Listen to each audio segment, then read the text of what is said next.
Start. Hi, everybody. How you doing there? Hello. Second over here as I click Hey around there, on my stuff, Jones. make sure my sound is good. Yes, it's working. My live now banner is over my face. Strategics. All right, good afternoon, everyone. Hi, Hope all everyone. are well and everyone is doing well today. The Thursday afternoon, Jim and Josh chat D&D stuff. Um, y- Josh wants to do alignments. I Yes, think yeah. it's a really good time to do alignments because It's whether we want to or not, they're going to play a oh, pretty big part of Planescape. I hadn't If you're going even to I didn't even do that on purpose, but yeah, you're right. fucking look at the genius with his segues there. Wasn't even on purpose, but we pulled it, baby. All right. Um, so yeah, alignments. Things that were an absolute required gameplay mechanism back in Beckme first and second that became a little bit more optional. And no, not at all. Certain prestige classes and subclasses were required definitive alignments and deities, if I remember right, for third. Fourth is where they all went out the window, and then fifth is where we kind of joke about alignment. Yeah. But Planescape is here. Those of you that had the cash to pre-order both the hard and the soft, you're looking at it now. Those of us who are on a budget will be officially looking at it in about a week. But pro tip, if you've been Absolutely. following me, listening to me, you've been learning about Planescape for 6 months now, and you've learned more than Wizards is going to give you. So Oh, good on absolutely. us. Absolutely. At this point, if you're a DM Geezer fan, this is a formality to pick up the Planescape book. You just want to put it on your shelf, and I'm buying it so I can put it on my shelf. It's a convenience to add it I've to got your to go to D&D Beyond account. I got to go to my local game shop so I can hopefully get one of the unique covers. Alternates. Yeah. Yeah. Hopefully Cindy's not listening, but yeah, I did go ahead and say, hey, why don't you order me one of those box set alternate art? I'm thinking about it cuz Um, I kind of dig the DM screen, I'm not going to lie. well, I'll do it. I'm getting it at cost, so Oh, that's fair. Yeah. fuck yeah. But anyway, so alignments. Lawful good, chaotic evil, lots of them in between. I guess technically there's 9, 10 official alignments, and now we're about to add, if you include neutral. Yeah, I was going to say true neutral, yeah. Which I would Well, no, that's still 9. Oh yeah. Neutral good, neutral evil. Yeah, So yeah, neutral good, neutral evil, pure neutral, lawful evil, lawful neutral, lawful good, chaotic evil, chaotic neutral, chaotic good, I mean, and then there's Planescape throws a four fuck ton more in the more. mix to make it 13. There's Uh, Go ahead. I was gonna say there's honestly a fuck ton more than that though, because you got Is like it 13 or 21? I honestly, I'm feeling like because I you think it's 13.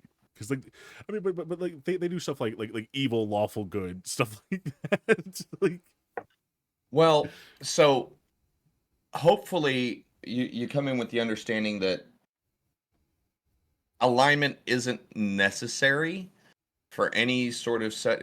We've seen that for 8 years now in fourth and in 5e. But if you adhere to a set of alignment, agree with it, and make sure that it's not subjective, but objectively defined for your groups, they can add a lot to your game. They can add a lot more structure. They can help some of your players kind of guide their own role play if it's a well-defined term.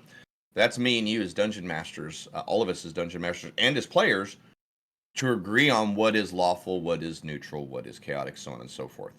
And no, so, but that in itself is subjective because you were starting to talk about actual morality.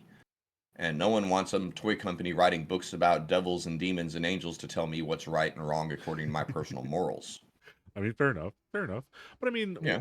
whenever we're engaging in D&D, we're not playing characters with our actual morals. I mean, sometimes yeah, but like you don't necessarily like I could play an evil character. Like I don't necessarily think I'm an evil person, in real life, but like I could play an evil character. Oh, I agree. I mean, hell, as a dungeon master, that's kind of been one of my gripes is it's like I played the root and essence of world ending and system ending evil full time as a dungeon master. When I'm a player, I want to be a fucking hero. I can't bring myself to do an evil playthrough on Baldur's Gate because I want to be the good guy, you know? Yeah. It's But one of that those things where I wish that like sometimes I wish that campaigns weren't so friggin' long and I could replay it like so I could do it as a good guy the first time through and then a bad guy as the next playthrough. But it's like, man, we've been playing this campaign for 16 years and I really don't want to start over right now. Well, yeah, I mean, if I think on BG3 notwithstanding, yeah, campaigns can go on forever, but that's player growth, Yeah, you know. So, but knowing where to grow, how to go with all of that kind of stuff. Thanks for dropping in, guys. By the way, feel free to join the conversation as you pop in or lurk, whatever. We're just talking alignments today. absolutely. Um, Feel free what to is ask questions alignment too. to Yeah, you? Yeah, and say you guys are full of shit because sometimes absolutely. we Yeah, are, man. I will argue with you. Don't worry, I will. Right, straight up. So, what's more important, the first half of that or the second half of that? The lawful versus chaotic or the good versus evil? I would say probably lawful chaotic would probably take more into account because those are Okay. more like cosmically like how they would work. Okay. Yeah. So as players, do you think you play more than I do? I am old school in my way. I know how in my mind an XYZ is supposed to behave, so that's where I start my behavior from. I'm neutral good, so this is where I'm starting from. Yeah. You play a lot more often than I do, so how does chaotic versus lawful See, mean anything to you as a player?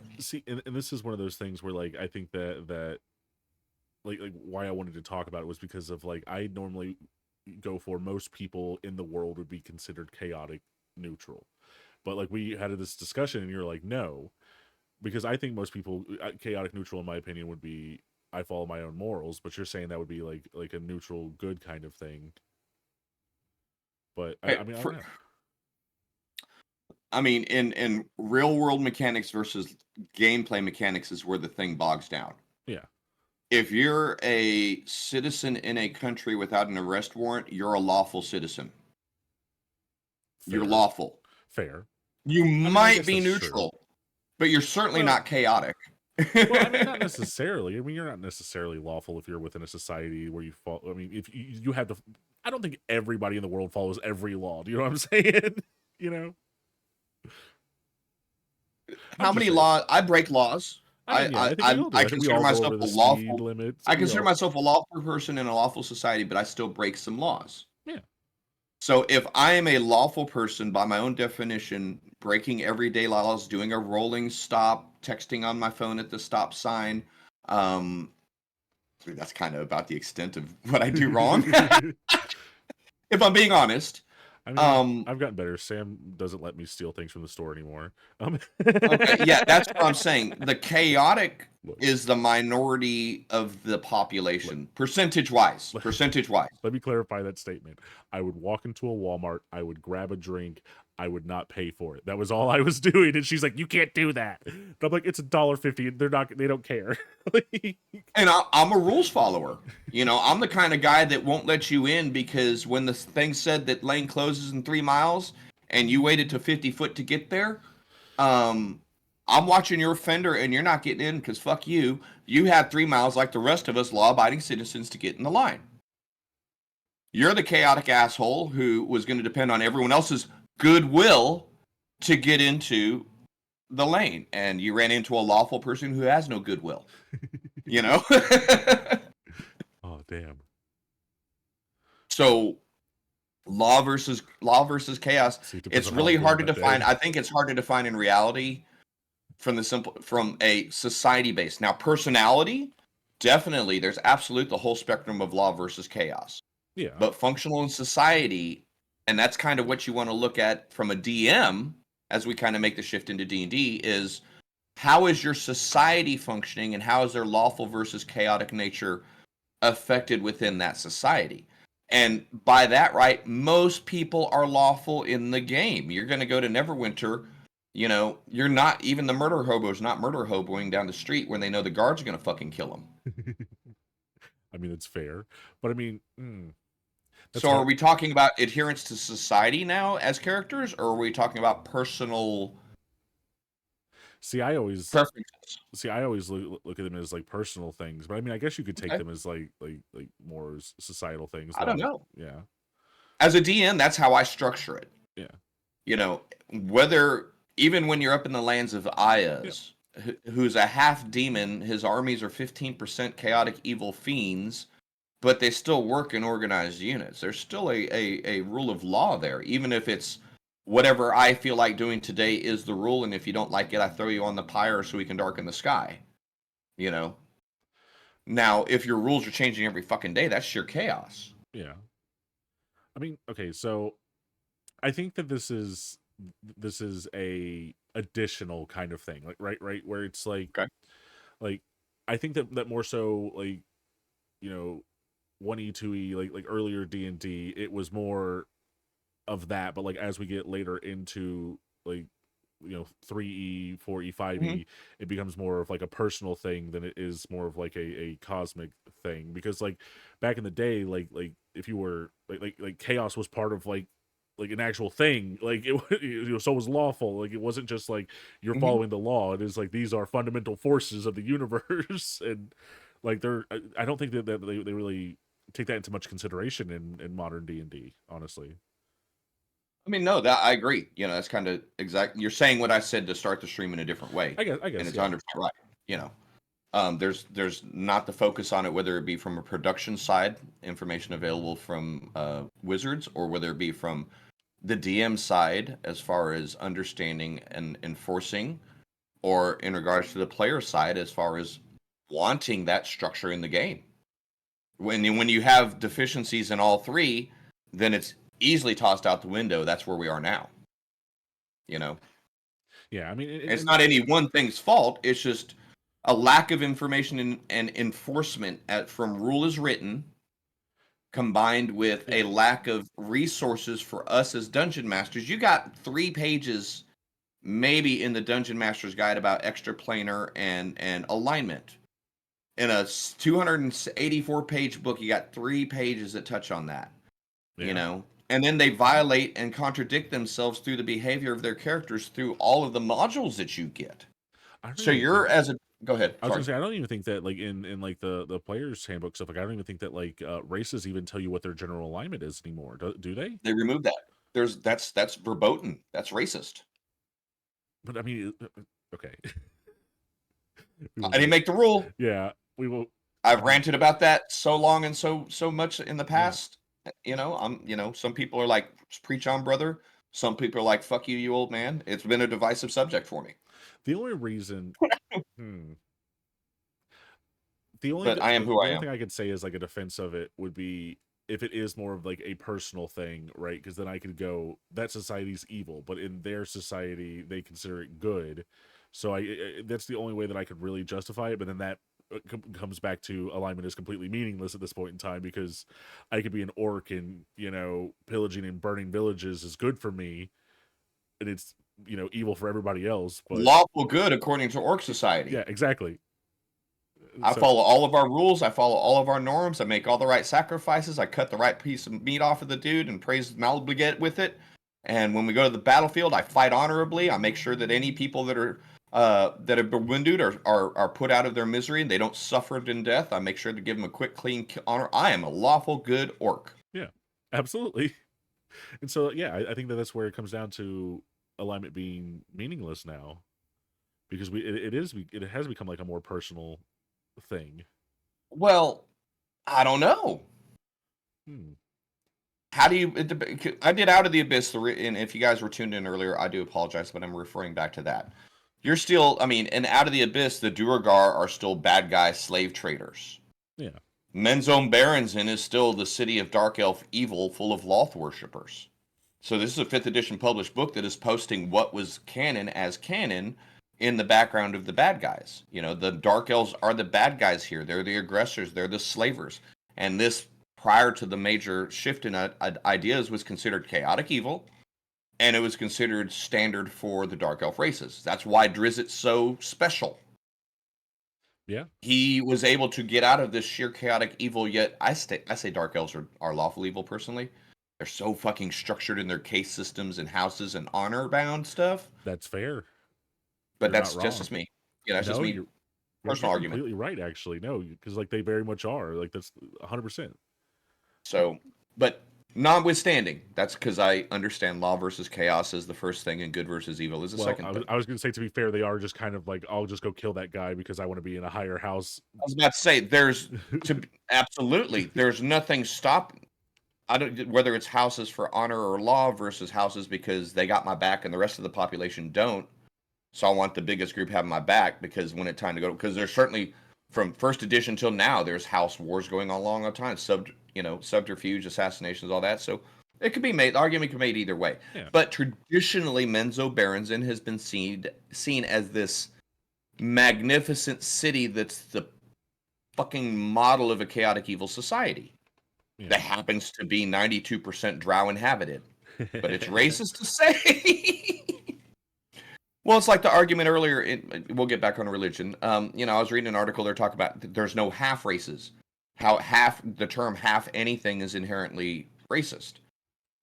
This is where you have to take a step back and understand that unless I'm wrong, humans are playing Dungeons and Dragons. Yeah. So I don't necessarily know that it's a statement of human superiority as much as hey, players, this is in relation to you, who you happen to be human. This is where they stand in regards to that. I don't necessarily know it was a declaration of racial superiority as much as it was a reference point for human players to interact with the other races.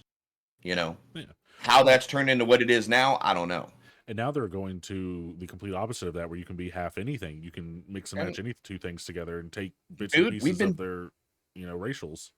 That was the core for homebrewing back in the old days. Yeah. I mean, I'm taking an orc and a hobgoblin and making a badass motherfucker right here. Oh, hell yeah. Hell yeah. I have to reach and I don't go down. Right? So that, half reading stuff, Dracolisk. Or Dracosilisk, excuse me. A black dragon crossbred with a greater basilisk. We've been crossbreeding shit since 1974 or 78 in D&D. It's okay. The reference term being notwithstanding. I don't want to deal with a black dragon that can also petrify me by looking at me. If you're gonna go to the Lost Caverns, you have to deal with one of those. Oh man. But the shitty thing is, the room before that is a bee here who can cast spells because he was Igwil's pet. She thought she wondered if she could teach it, and sure enough, she could. Who also has a fucking magic ring. So the whole talking bee here is going to jack you up, and the next room is your Dracolisk, who's going to finish you off. Dracosilisk, excuse me. That dungeon's a bitch. Everyone says S1 is the king. I say S4, dude. Take a look at S4. Take a look at the bestiary in there. You can't outthink your way through there. You have to be able to fight. You can't get lucky on a roll to get through Lost Caverns of South Canth. So anyway, sorry, alignment. Oh, no, got me ranting about dungeons and shit. The fucking internet decided to take a shit real quick. Oh no, you're still on mine. Still looking okay. No, I mean I'm on it still. It's just like everything's Burping. red. Yeah, buffering and shit. But it's all good. That's okay. So let me turn off my Xbox. It's on real quick. Let me go turn off the 9 devices that are sucking bandwidth off real quick. As homie pops up remotes. I just turned the Xbox off and I don't know if anybody even noticed. I did it with my mind. Ooh, you go Jedi mind tricking. Okay, so that's telekinesis, Kyle. Neutral. How do you see neutral? Let's start in the middle and let's work either way. How's that sound? Because neutral is the middle ground between law and chaos and good and evil. Here's so if you can think of that as a baseline. Every time I ever think about anything that's true neutral, all that comes to mind for me is that race from Futurama that dresses in all beige. It's like, if I died, tell my wife I said hello. Like stuff like that, all I know is that my gut says maybe. like shit like that. That's all I ever think about for like true neutral people. Where it's just like you don't really have any alignments any way whatsoever. You don't like, that's kind of how I see them. It's just like meh. Yeah. I would say that a true neutral person would just be like a true absolute nihilist. It's like nothing means anything. I don't give nothing. I don't care. Okay. So where would a chaotic neutral stand in relation to that? If that's your baseline for pure neutrality. They're chaotically nihilistic. So I don't know. Okay. How would you do chaotic neutral? Because I really don't know. I chaotic. Well, that's where I come back in because I come from the outside and work my way in. From a D&D standpoint, I know the cosmic wheel enough to know what are the main inhabitants, and the inhabitants thereof are representatives of that alignment. In which case, chaotic neutral equals limbo equals slotty. Destruction because we're supposed to. Entropy because it's there. Whether you want to be good about it, bad about it, doesn't care. If something is sitting there right now, something else can't take its place. So the universe is going to stagnate if we don't destroy it. Interesting. Agents of entropy, agents of destruction without malice. See, I don't know, because that to me says that you're like taking Punk a rockers, side. man. No, we don't Anarchists? care. It's all got to come down. We don't care if it, if it's getting put back up or not. But that's chaotic neutral energy. We don't care who wins. We just know this motherfucker got to burn. I mean, I guess that's fair. Punk rock, late 80s, early 90s punk rock nihilism, dude. Okay. That to me, that's Pure- chaotic neutral. Pure anarchy. Yep. Anarchy in the UK. We're not out here to, when they throw in their Molotovs, they're not aiming at people.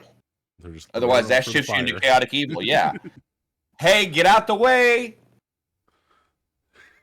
Chaotic good? I warned them first. No, the chaotic good will recognize what they're burning down. I'm not burning down that bus station, man. A lot of motherfuckers need that to get to work. Let's go hit the biker bar down the road. Roy, oi! That's chaotic good. All right. If enough. We're just using that as our make believe baseline scenario, that's how I would shift chaotic neutral versus chaotic good along that plane. Chaotic evil is starting a fire and grabbing the next person that walks by and throwing them into it because they think it's funny, Yeah. Chaotic neutral wants to start the fire. Chaotic evil wants people to suffer while it's going on. Chaotic good is willing to burn shit as long as people don't get hurt. Interesting. Okay. Oh man, what does that say about our group in Barovia? Well, I mean, are we chaotic neutral? Because we're just wanting to burn stuff to burn it. At this point, we just want to burn every house. I don't know. I mean, are you burning it just to burn it, or you're burning because you're scared as shit? Interesting. I guess it would depend on which character you ask. Yeah. So, I mean, and I guess that's what, for me, where alignment starts becoming a little bit more of a touchstone, a little bit more important, is because the situations that you characters find themselves immersed in should test their faith and their morals and their alignment as well. If there's nothing there, there's no structure for them to really adhere to as far as being a role player. I would say that's the reason that Oathbreaker exists. Is because of stuff like that for your characters to grow into. But all that is a challenge to be a dick, because that's the best paladin class. I'm just going to break my oath so I can be an Oathbreaker. I fully disagree that that's the best paladin class, but we won't get into that. But I do think that Oathbreaker is a fun thing if it is an organic thing and not just a thing that you're like, hey, I just want to be an Oathbreaker to be an Oathbreaker. You know what I mean? That's why either number one, Paladin, that's you're why doing it because you want. Last thing. Go ahead. That's why I was saying. That's why when I was playing a Paladin, I wanted it to be a thing through the entire thing of him. Like I wasn't going to go Oathbreaker until the end of the campaign. Like it wasn't going to be a thing that I did during the campaign, even. Well, but therein lies the rub. Is the anything is which I guess in a roundabout way is a good thing. Is it's completely within a Paladin's option at any point in time to turn themselves into an Oathbreaker. Yeah. Right? Yeah, no, I agree. See, but that's bullshit. You should turn into a fighter. No, I agree. I think that and you're done. I think it even says the whole becoming an Oathbreaker should be something else entirely, not just an instantaneous. I wake up tonight and I've got fucking mascara and my armor grew spikes and my hair's all gelled back and hey, call me Carl now. No, come on, man, fucking really? That's how it works, though. See, and mechanically, I do believe that it does say you have to become a fighter for a little bit, like whenever you do switch into it. Does it not? Because everybody, well, maybe that's just a thing that you've done. Because I was going to say, I know that we've had an Oathbreaker before, but But no, that's completely fine. You know, But the whole it's point not of a being rule. an oath, right? The whole thing of being an oath breaker, though, is that somebody else went, okay, I see that you just turned your back on this god, and now I want you to work for me instead. That's the whole But point of the oath you breaker don't thing. work for gods as paladins, dude. You don't even have to have. You could be a oath of vengeance and be chaotic evil or lawful good. I mean, yeah. If you can role play the reasoning that you're going to go on a streak of vengeance and you believe so much in the idea of this that somehow you're manifesting this divine power through your shit until you stop believing it, why can't you turn it back on later? Why can't you go, you know what? I've really been up into vengeance lately, but gosh, I'm kind of feeling righteous tomorrow, man. I think I'll start believing it. I mean, you're not wrong, but I mean, Because Sapichu's kind of. oh, I'm sorry. I was going to say, Sapichu's chiming in on my side. They kind of said a similar thing. They said, in my head, an oath breaker directly breaks their oath in front of their god's face. Swore an oath to help the poor. One day you're pissed, you're not recognized enough, so you just start killing all the poor. Stuff like that. He said, true, not always a god, but still. Well, but yeah, so therein lies the rub is 5th edition absolved the need for there to be a deity involved in it. It's the oath that is powering you.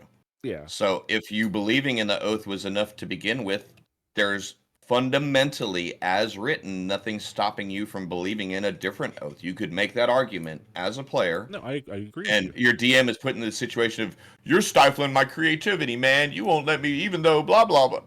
You got to be the guy that says, no, you can't do that. I mean, But I fully as agree with you written, with how it's completely. as written. No, I agree that it's 100% how it's written. But I don't think. I think we can both agree that that's not how it should be. 100 Absolutely. like the yeah.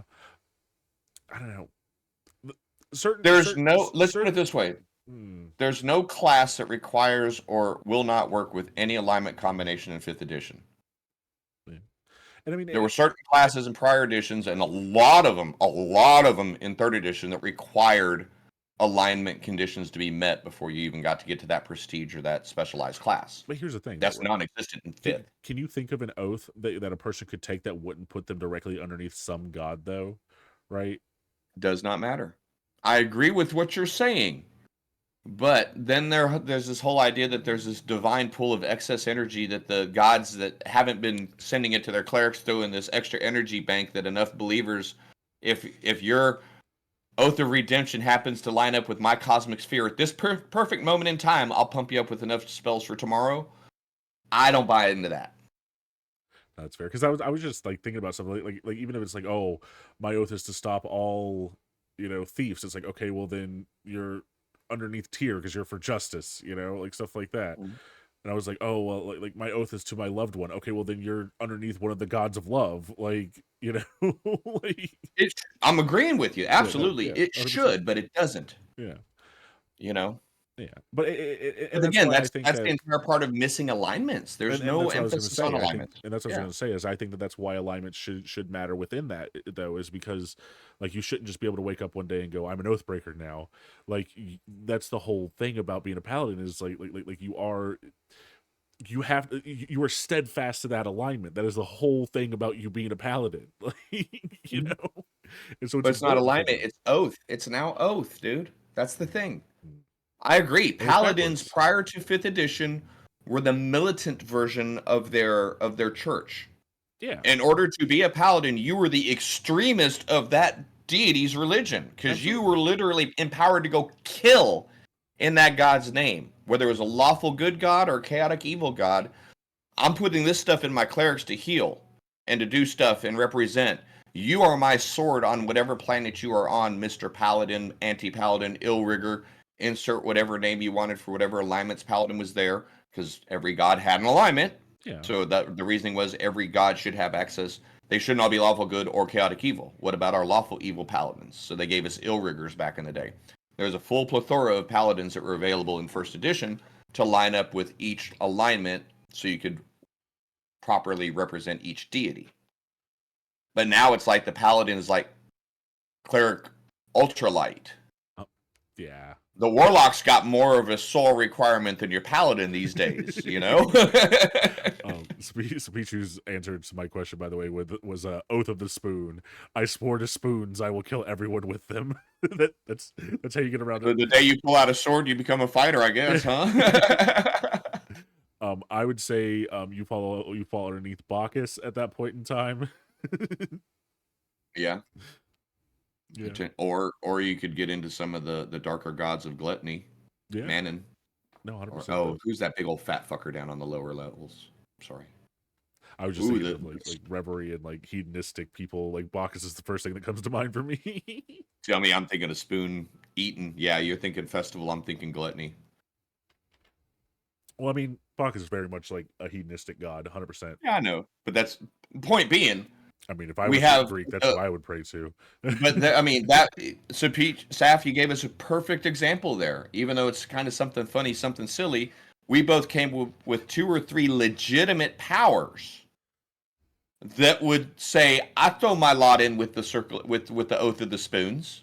100%. You know, but then you have to tie your alignment in with either of those deities to receive those benefits, and that's the missing layer in 5th edition. Hey, Xander, thanks for joining. Enter the chat. Couldn't join because verified accounts thing, but we're on. Yeah. Oh, yep, we're here. Chatting. Verified accounts thing? Don't know what that is. Yeah, I didn't know that. I've never. Oh, it probably won't let you chat. I don't know. I just mine's open.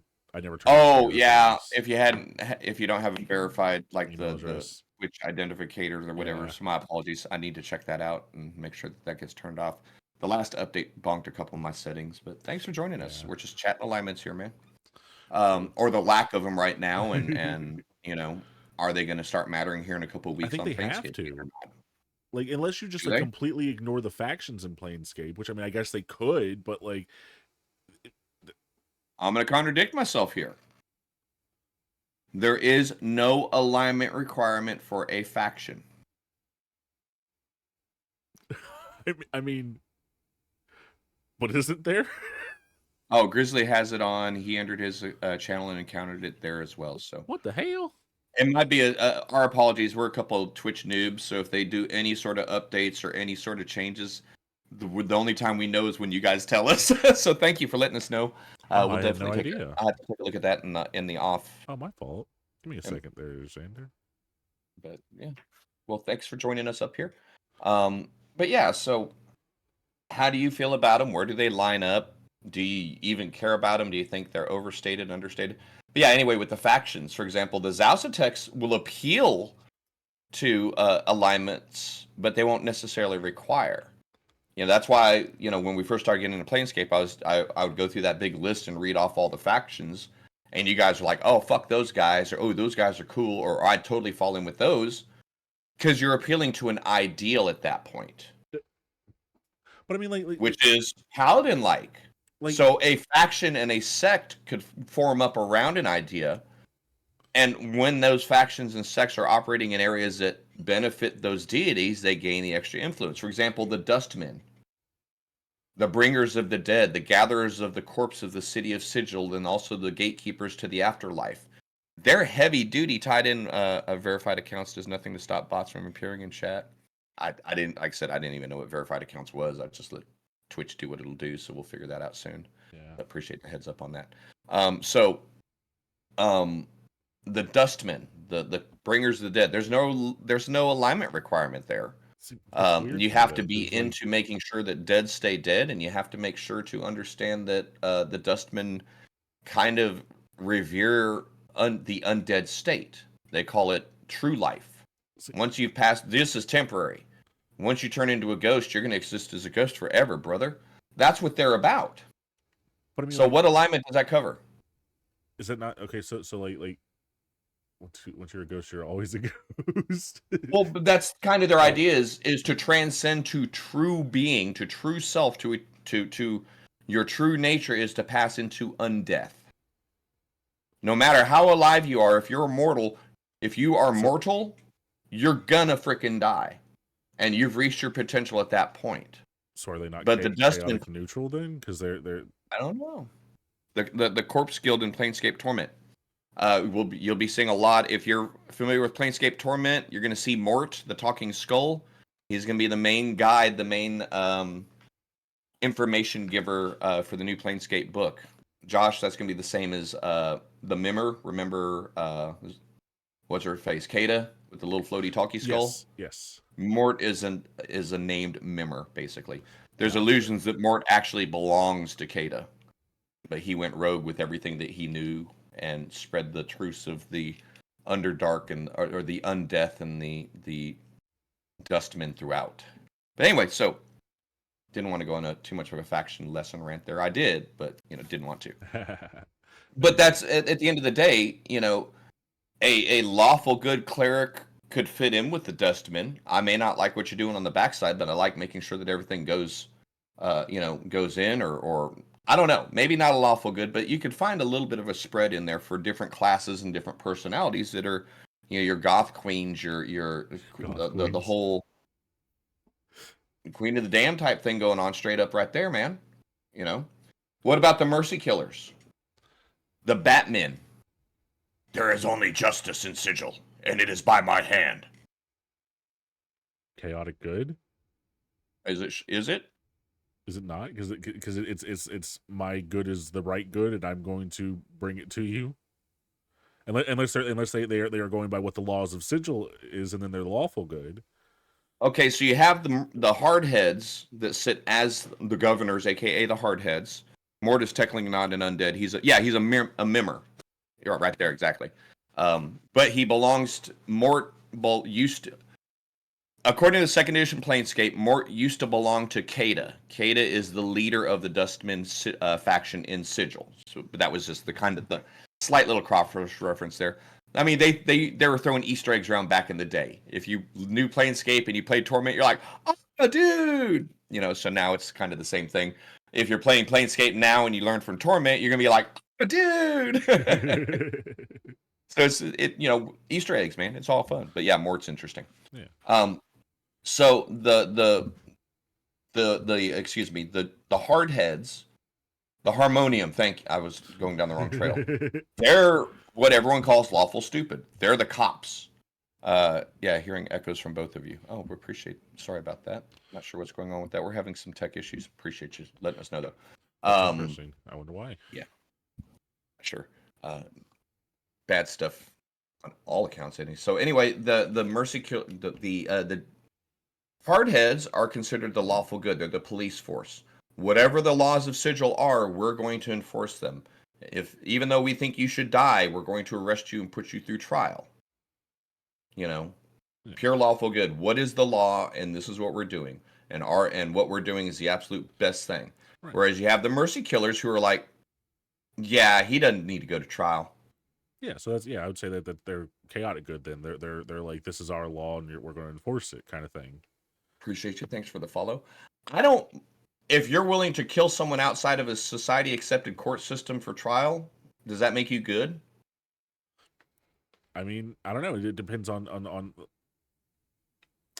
don't know, because this is where I'm getting back to the thing though, right? Of like, why are they doing it? Are they doing it for like the society, or is it just they've decided that this is what needs to be done? They have decided magnanimity on their own, irrespective of anything, to do this because they think this is justice. That dude's been trafficking with fiends. He's going to go to the high courts. They're going to send him to Judge Gabberslug. Gabberslug's going to slap on a wrist because Gabberslug is a fucking fiend. Let's just pull him out of jail and cut his throat now. Well, then because they think they're doing it for the good of society. So that makes them good, even though the other 90% of Sigil fears their appearance because they're going to kill you without a trial, without an arrest, without anything. I don't know, because like what alignment? See, here's your Judge Dredd. Here's your flaw. Here's where you get into your flaw, and unfortunately, I'm going to sound critical of you and a lot of modern people. Okay. When you adjust your morality based on the position that you're standing, there is no center for morality, so morality ceases to exist. When you can justify every action by standing in someone else's shoes and say, well, technically this is good based on like our whole lawful good orc thing earlier. Yeah. The thousands villagers that just got killed and had their homes burned, that was the most evil fucker that rolled through, but because that's his society's laws, he's lawful good. When you start shifting into that, it becomes difficult. I guess that's the difference between objective and subjective morality, though. That's why no one uses alignment anymore, because once upon a time there was an accepted, for D&D terms, this is law, this is chaos. For gameplay mechanics, this is good, this is evil. And within that spectrum is where your character needs to be. But we've thrown that away because we can't get past our own personal morality and put it off to the side to play a game. And see, that's where I think they should codify it. If they codified it, I think it would be much easier to deal with that, though. Like we can't agree here as two dudes that hang with each other for a long time. We don't have to agree about it though. If they codify it, if they go, this is what law is, this is what chaos is, this is what good is, this is what evil is. If they codified it, then we can all agree on what alignments are. Look at the hoops they have to jump through because people are upset about fantasy races that don't exist being called races. Can you imagine what's going to happen if a toy company tries to codify good versus evil? Or law versus chaos? Could you fucking even imagine the boardroom and the drop-in stock if they try to do that? You think it's bad now? Wait till they get the church crap in. You want them to play with Satanic Panic again? Yeah. You're not. I mean, and maybe that's why they've gotten away from it. I mean, my bad. And that could be a thing. No, I mean that could be why they moved further away from alignment, because it used to be codified. And maybe that's why they've gotten away from it, because they're like, we don't want to deal with that anymore because everybody flips the fuck out about it. But I don't see that. That's weird to me though, because it's like we don't do this to any other style of game, right? We don't do this to like media and stuff like that, right? Like I mean, we can watch stuff like Breaking Bad and know that Walter White is a bad guy. Like, he might be the protagonist of that show, but he is a bad guy. Like, you know. How is he a bad guy? He kills people just so he can make money. It's just all selfish. Like, he is doing the best he can with the knowledge he has from a horrifyingly paid career as a public servant, doing the best he could to educate the minors of his career, of his community. Finds out that he's got a terminal life, knows he's only got a set amount of time to make sure he's providing the best for him, his family into the future, those around him that are loved. He may have started down the wrong path, but everything he did was justified and good in his eyes. And as long as you didn't, shut up, hold on. As long as you didn't break his personal code, he had no problem with you, and here's your friend. So he was lawful good. But he does, though, throughout the whole course of the show. He sacrifices more and more of his own morality, and he goes down that thing. He might have started off as like a neutral good, maybe chaotic good kind of person, but by the end of he's evil. Dude, society and even the inside fourth wall breaking joke of the Marvel thing, Thanos was right. Yeah. But was he, though? Why couldn't he have just doubled all the resources instead? Because then people would have been fucking like rabbits, and quadruple the population would increase would have been exponential versus the increase in resources. That's a thing. I mean, that's a genuine sociologically proven thing. I mean, that's fair. But I mean, yeah. I mean, he didn't have to do the thing that he did, because anyway, it would get back to the same thing, because if you have the people, then the resources would be doubled anyway for them, so they would still like happen with the same thing. The struggle would be slower. The progress back to where they would be longer. Yeah, but I mean, still, it would still wind up with the same thing. Yeah, you need to undo it again. Rather than accelerating the end of the universe, at least he's extending it. Exponential increase works across everything. So if you double the resources, don't cut down on the population. Think about deer, how quickly they can overpopulate when you remove the predators or shut down hunting season. Then you have deer that are being euthanized because they can't take care of themselves. The resources are so abundant that they overproduce, and multiply that universally. You're accelerating the end of the universe, not slowing it down by doubling resources. Thanos was a sociologist. Argue me wrong. Xander's kicking in. Walter is probably chaotic good or lawful evil, but the guy ends up meeting the cold calculating guy. He's clearly neutral evil. I agree, and like I said, I was just being absolutely facetious at that point. That. He's the antagonist, but the protagonist. He's an evil protagonist, if you want to call it that. Yeah. But yeah, even that, in my opinion, is a perfect example. Even in our media, the mass-produced media. I mean, fucking Negan was the devil when he first showed up on The Walking Dead, and now he's got like his An own entire show. spin-off simping fan club. Yep. Oh my goodness, don't even. Sam loves Negan. So the whole I idea of good versus evil has been absolutely jumbled in media to begin with. You know, that was when I stopped there's watching the no show. so yeah. So when you get back into a game, and I think here's to answer your original question, because we are still responsible for producing the content, engaging in the content, and role playing that content. So if it was mandated, even if it was a universally accepted good versus evil, law versus chaos thing, it's still got to sit on I us was gonna say to people would play still it. homebrew it. People would still be like, "Well, yeah," but I mean, Yeah. at least then you could say that like you couldn't argue about whether one person is lawful evil or lawful good, like within like a meta text though. Like maybe not within the games themselves, but like outside, you could definitely talk about it. As much as I'm an old school adherence and believe in the alignments and believe in the cosmic wheel and believe that those should be guiding principles, I don't really enforce them because I know you guys will argue about them. You know, Yeah. there's no even in us that has a good solid play group and a lot of respect for each other. Will still devolve into well, technically from this point of view and at that moment, and circumstances permitting, and blah blah blah. Because you know, do you really And here's another thing, and it's just throwing this out here. Do you really want to turn morality into a gameplay mechanic? Think of when I sent you the Oriental Adventures. Yeah. The fact that the only way that Westerners could learn Asian mythology and Asian social practices was to reward us with a score system based on honor. Couldn't get if you grew up knowing Japanese culture, if you grew up knowing the Meiji period and samurai and all that, you understood that. Didn't So even though Oriental Adventures is a bad title, it was unique in the fact that it tried to present a honor system to Western audiences.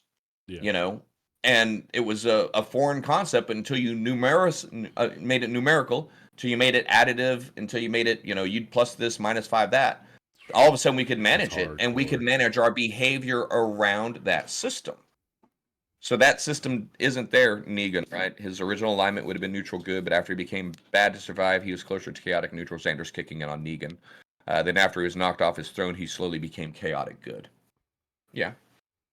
I basically stopped watching the show when he showed up. So I know that the show goes completely off the rails from the comics, so I mean who the fuck knows? Well, but yeah, I mean it's a valid Well, I mean I guess people who watched it know, I yeah, don't. ad. Sorry. Ads are rolling over on my side over here. But anyway, turning it into a gameplay mechanic. Kind of like the honor system. Is that something worth doing, or is it completely subjective still at that point? What's a good action? What's a bad action? No, You because know? like 100%, like you look at the way that they codified that, and it's like you run away from a fight that's -2 honor. You speak badly of your own house, that's minus this much honor, like stuff like that. Like it put into very much like terms of like what is good, what is bad, and like you can get kicked out of your fucking house based off of like doing certain things. The old honor system. Yeah, Yeah, absolutely. 100%. And Birthright. Um, Yeah, you guys have heard me mention a little bit here and there. It was a second edition D&D system that came out. If you ask the Planescape guys, that's why TSR failed, was because of Birthright. If you ask the Birthright guys, it's Planescape. All I know is we're about to play Planescape in 5th edition. Most people haven't heard of Birthright. We know who won. Fuck yeah, Planescape. Uh, but Birthright takes it a step further. It is a low fantasy, like chivalrous knights and soldiers and penance and role playing. And part of Birthright was actually attaining land and attaining titles. It wasn't about going and getting magical swords and killing the dragons. It was about growing your kingdom. Obviously, we can see why this son of a bitch failed. well, What about Matt? There is no spells here. Shut up. Go play D&D. Fine, I will. So Birthright was a campaign setting and a rules adjustment for D&D that leaned even more heavily into doing this brings honor, doing that brings respect, doing just codifying chivalric lifestyle mechanics. And it went over so well that we've never heard of the system since. I'm not gonna lie. The, there's at least a few of us that'd be like, no, I'm totally into that. Let's do it. Let's like, Negan was a game changer in the show. Yeah. Xander's kicking in. Yeah. Honestly, I've watched bits and pieces of it. I'm a fan from afar. I read this week's summary, spoilers contained here, because I like the story, but it was the episode All the Pretty Flowers when the little girl killed her sister and Carol shot her that was too much for me. But I was a kid. I was a man. parent with very young kids at that time. And that's And it was like, oh, I've hit my line. I mean, yeah. not trying to be judgy, but yeah, at that's how it was supposed to make you perfect feel. moment. Yeah, at that perfect moment in time, having a 5-year-old and a 3-year-old and watch it, I was like, yeah, I'm done with this show. I will say that Carol becomes a fucking badass to that series, though. Yeah. I will say that. Yeah. Oh, yeah. But you just still, man, I guess for me up to that point, I was always living under the delusion of, oh, man, I could have done that. Oh, man, I could have done that. Oh, in a zombie apocalypse, I could handle all that shit. And for me, it was like, I don't think I can do that. Click.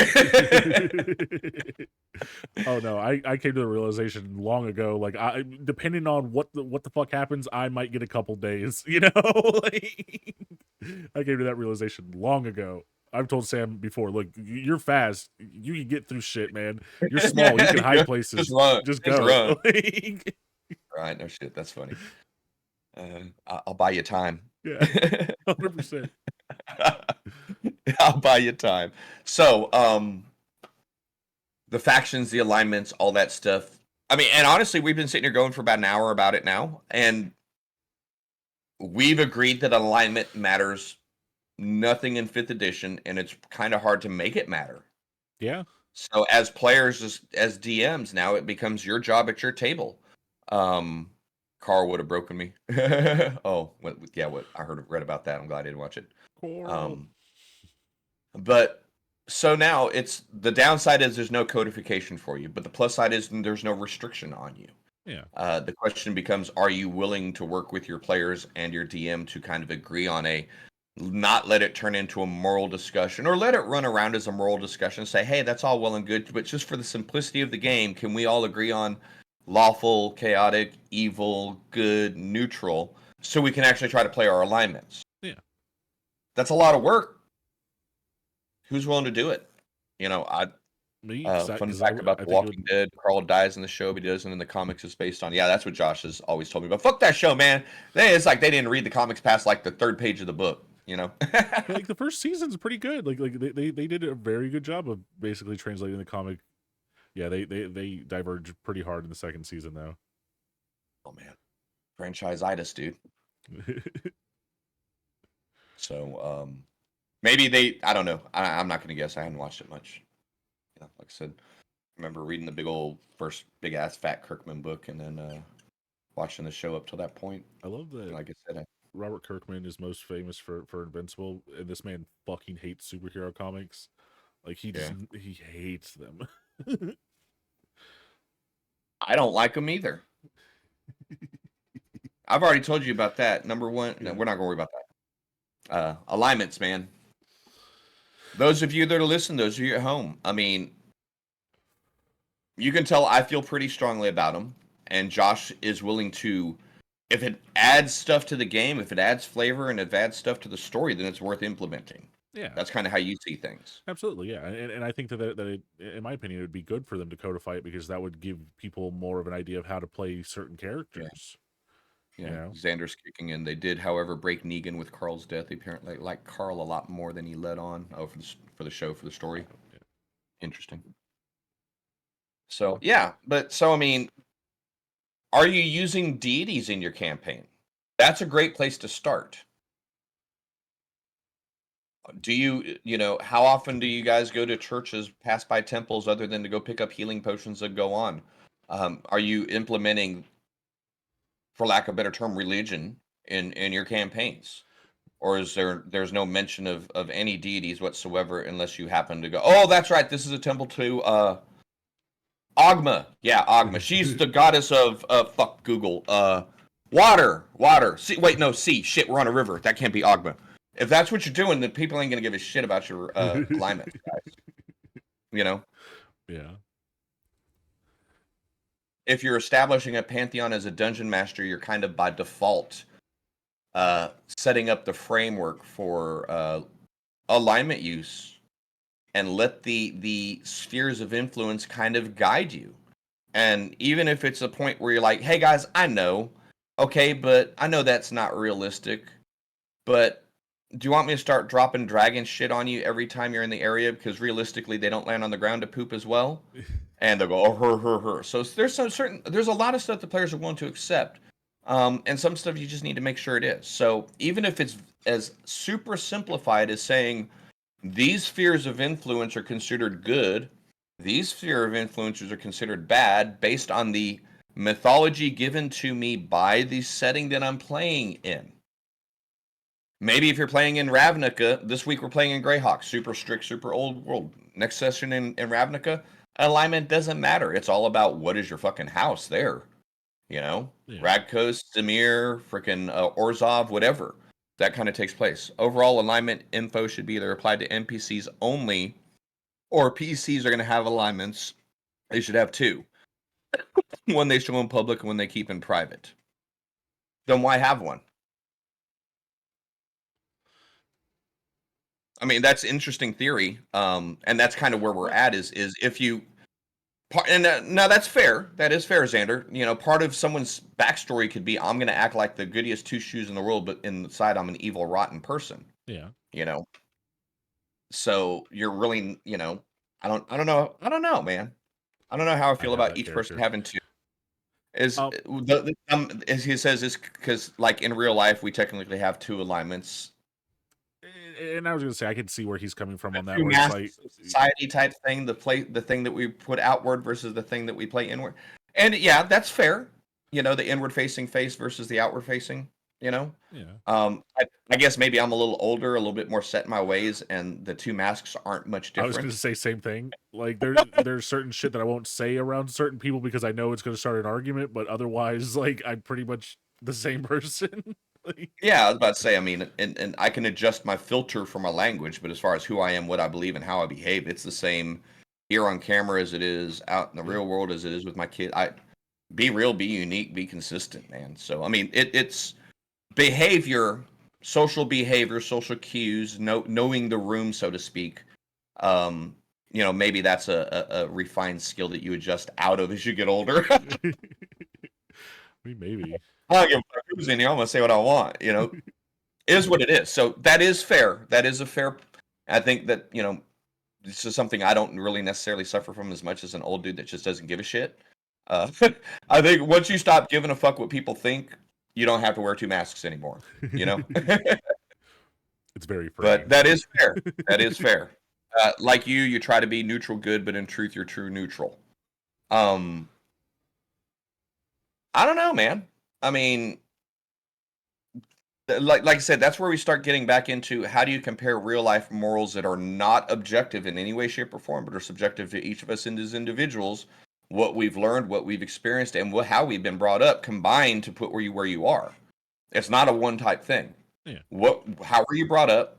What did you academically learn? And what has real life experience taught you? Those three things combine for your morality, and it's going to change as you learn more and experience more. Yeah. So it's really hard to give that kind of a personalized moving target into gameplay terms, you know? Yeah. Like I said, I always joke that I'm lawful evil because, you know, I know how to use loopholes to get whatever the fuck I want. But I don't really think I'm an evil person. I'm not a malicious person. I'm not going to do something to screw someone over to help me out. You know, I always talk a big game, but no, you know, at the end of the day, lawful good. chaotic lawful good, maybe, you know. I don't know where I land. I guess probably a little bit more neutral good. You know, lawful neutral maybe. You know, keep my head down. I guess lawful neutral libertarian. You know, follow the laws that are there. Get rid of the ones we don't need. Keep your fucking nose out of your neighbor's business and live a good life. You know. Don't admit I don't agree with alignments in older editions. The rule alignments never change. And that was a gameplay mechanic.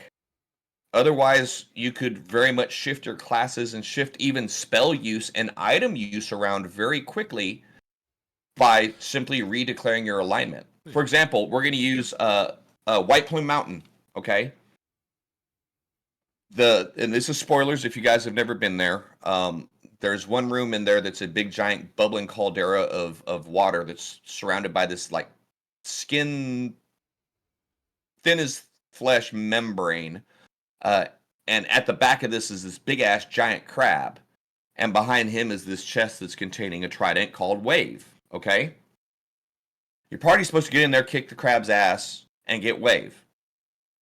It's all but impossible to be able to do that without someone piercing that bubble, whether they shoot an arrow and miss, whether a spell goes through, whether you use AoE, whether your dummy is against the wall and swings a halberd, they're gonna pop that thing, and the entirety of the bubble's gonna fill up with 10d6, or I think it's 8d6 hot boiling water. Oh. The trick was that someone had to grab Wave and activate the Cube of Force to survive this. Wave would not function unless you were neutral or neutral good and worshipped a god of the sea. So in first edition, that could really screw you up mechanically. In fifth edition, like, fuck it, I don't care. Yeah, whatever you want me to worship, save me, save me, save me. You know? But so that's why those mechanics existed in the earlier editions, is because there was given game situations, given game mechanics that were alignment dependent. And if the characters could flit around alignments as wherever they wanted, a lot of those mechanics lost a bunch of their teeth. Like now, protection from good and evil isn't protection from good and evil. It's you got to pick one of these specific extra planar beings that you're protected from, for example. Imagines going into a giant entrance resembling a rectum and a giant crab appears in the mountain. Oh, shit. That's funny. That's scary. That's horrible. But yeah. So that's a mechanical example of why those things existed. Black Razor. Black Razor is a chaotic evil sword. That was combined with the lawful good paladin. If the alignments didn't match up, the sword was challenging you, rolling dice on a daily basis to take over your character and turn it into a non-player character. Yeah. If you had an alignment difference with a major weapon, that was a everyday wake up, roll your dice. Oh, guess what? You're mine now. Thank you. You know, because you didn't want to suddenly, or if you changed to chaotic evil so you could wield Black Razor, that was a big deal. Nowadays, it's nothing. Yeah. I didn't worship a god. Shit, I guess I'm chaotic evil now. Let's go feed the sword. Her. See, and that's kind of why I think they should codify it so that you have big, meaningful stuff like that in the game. You can't codify it because no one will accept it. Yeah. See, you can't codify something that people can't agree on. Man, can we just? This is gonna sound really dumb, but can we just get two different versions of D&D, one for adults and one for everybody else? Like one for people who are not just gonna bitch about stupid things. Like it's called accepting stuff as a homebrew. That's fair. That's fair. You know, and moving forward, there are certain things. Like I said, I know the next campaign that you're in that's not a joke campaign, aka 2E is for adults and 5E is for children. Content thematically, I agree with you. It is very much a for the masses D&D. I will argue that 2E or 5E's accessibility trumps any of the other older systems. And if I can have people playing and then deciding they want to add more to it, I'd rather do that instead of someone going player handbook, DM guide, fighter book. Fuck this, I quit, and never learning the game because there's too much to learn. So I agree. Content wise, if you watch my stuff during the day, Xander, you know 90% of the stuff I'm doing is first edition, second edition, talking about using for fifth edition. Check out my YouTube channel, same thing, man. There's a whole classic videos for 5e. I love the old content. But here's the thing. If it's good content, second edition, third edition, it'll transcend systems and editions. See, a lot of first content has not made the jump. A lot of second has. And that's what I'm saying. So like much in the same way that like so for a little while DC Comics did a thing that was called Black Label. That was like an 18+ like line where they could cuss in it and they could show stuff like blood and gore. Zan is kicking in. Hold on 1 second. You disagree wholeheartedly. It's a very reductive statement and very gatekeeping when it comes to D. Which statement is that? Which one? Is it something I said as far as the 2E and the 5E? Because, I mean, like I said, I agree. I think 5th edition is a superior system. Second edition content's more adult oriented. Absolutely. And I get, I'm talking content. I'm not talking system. There's absolutely a lot more stuff that I wouldn't want my children dealing with in second. That I wouldn't want to explain to my 12-year-old that they're seeing in a second edition book than they see in a fifth edition book. That's a legitimate thing. and that's what I'm saying, right? So like maybe not so much like a separate full edition of the game, but maybe we can do like more mature like modules. Like maybe we can do we like don't have. What's stopping us from doing that at our tables? That's my big question. and I don't disagree with you. I don't disagree with you. But I'm saying that like they could put out adventures that are explicitly like no like this is a harder thing for people to deal with. Like this is not just yeah. They exist. Yeah. We just don't. Okay. Out of the Abyss earlier today. Perfect example of it. If you're brand new to Dungeons and Dragons, like within the last 6 months or the last year of it, you've heard that Dark Elves aren't evil. That is a racist blanket statement. But the majority of that adventure module published for 5th edition centers on the Dark Elves being evil and Menzoberranzan. You are given a complete moral plot line through that module that most people will ignore because it's hard to run. It's hard to enforce. How do you want your play? And it's part of the theme of the adventure, in my opinion, is making your players feel restricted, feel downtrodden, feel oppressed. Is Cow easy? There's hardly any challenge, and DMs have to alter monsters just to. I disagree with you a little bit, Xander, in regards to the rules on 5e versus 2e. I agree with you. The content is more in depth, more adult oriented. That guys, they got in trouble and almost lost their industry over some of the shit they were putting out during Satanic Panic. Yeah. Let's be honest, okay? Yeah. I mean, rose-colored glasses and everything. There was some borderline adult shit in second edition. Yeah. Rules notwithstanding. I'm just talking about content. Yeah. Xander, each to your own. Yeah. I prefer 5th edition. I can have people playing tomorrow and wanting to learn about second edition the next day. Ain't a fool going to sit through learning second edition right now. No one's going to do it. And they're not going to be interested in the hobby. That's my argument.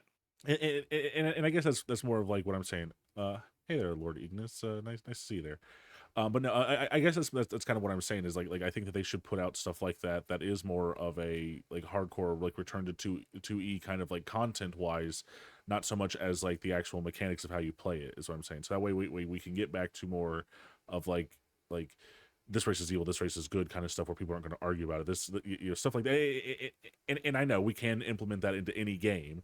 But what I'm saying though is like you're even saying that like stuff used to be more hardcore that they were releasing that like dungeons, they had rooms where you could walk into it and just die, and now people are going to flip out about that. But you could put them as a separate entity and go, hey, these are how these campaigns are going to play out. Like these are hardcore, you can die campaigns, and everybody else can have this world over here.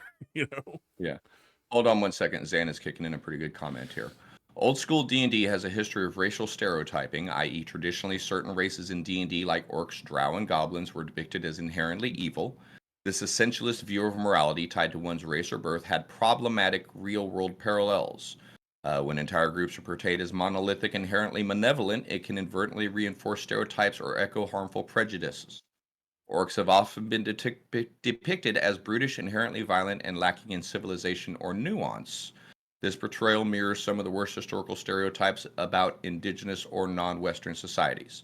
And a well-represented, well-repeated, and valid point of view for a lot of people.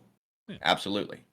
And that's kind of honestly what we started this discussion with, Xana, when we were going back into the whole talking about the Out of the Abyss and the Drizzt Do'Urden situation.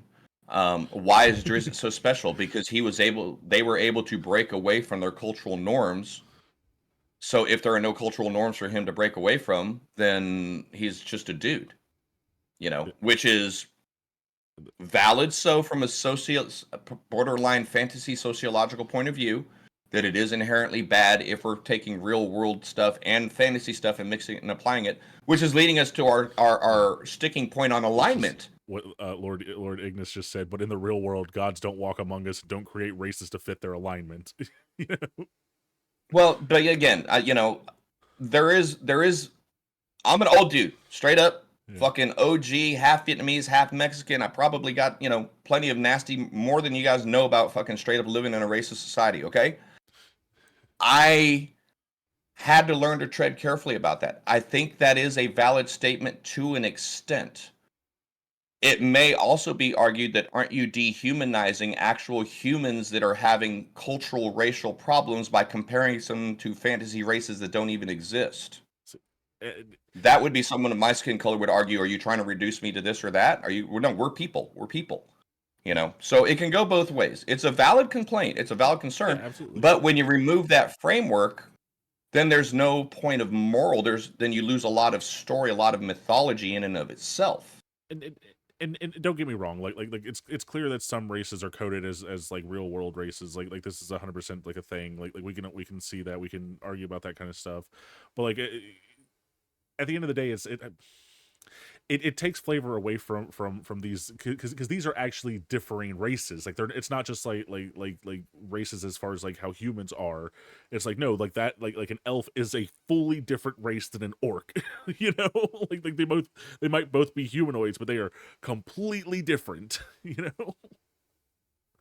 But I mean, Xana's kicking back in saying fantasy reflects creators' biases and societal values. Even in fiction, perpetuating stereotypes can influence real-world perceptions. Fantasy strength is its potential for diverse, nuanced world, or it's simply the assumptions of the person using it. Both statements are valid. Okay. Um, see you later. Don't use them. You know, don't do that. And honestly, Greyhawk, I stay true to the lore of the Greyhawk world. Yeah. You know, this is what it is. We're playing an old school situation. The good guys were the good guys, the bad guys were the bad guys. It is what it is. Call me racist if you need to. Forgotten Realms, no one likes playing with me in Forgotten Realms because all of the crazy creatures aren't special. You know, when everyone is super, then no one is super. You know, that's the flip side of going that way. Is you can have the potential. You can build a better character from oppression or whatever. But I agree, it can be to an extent. I agree.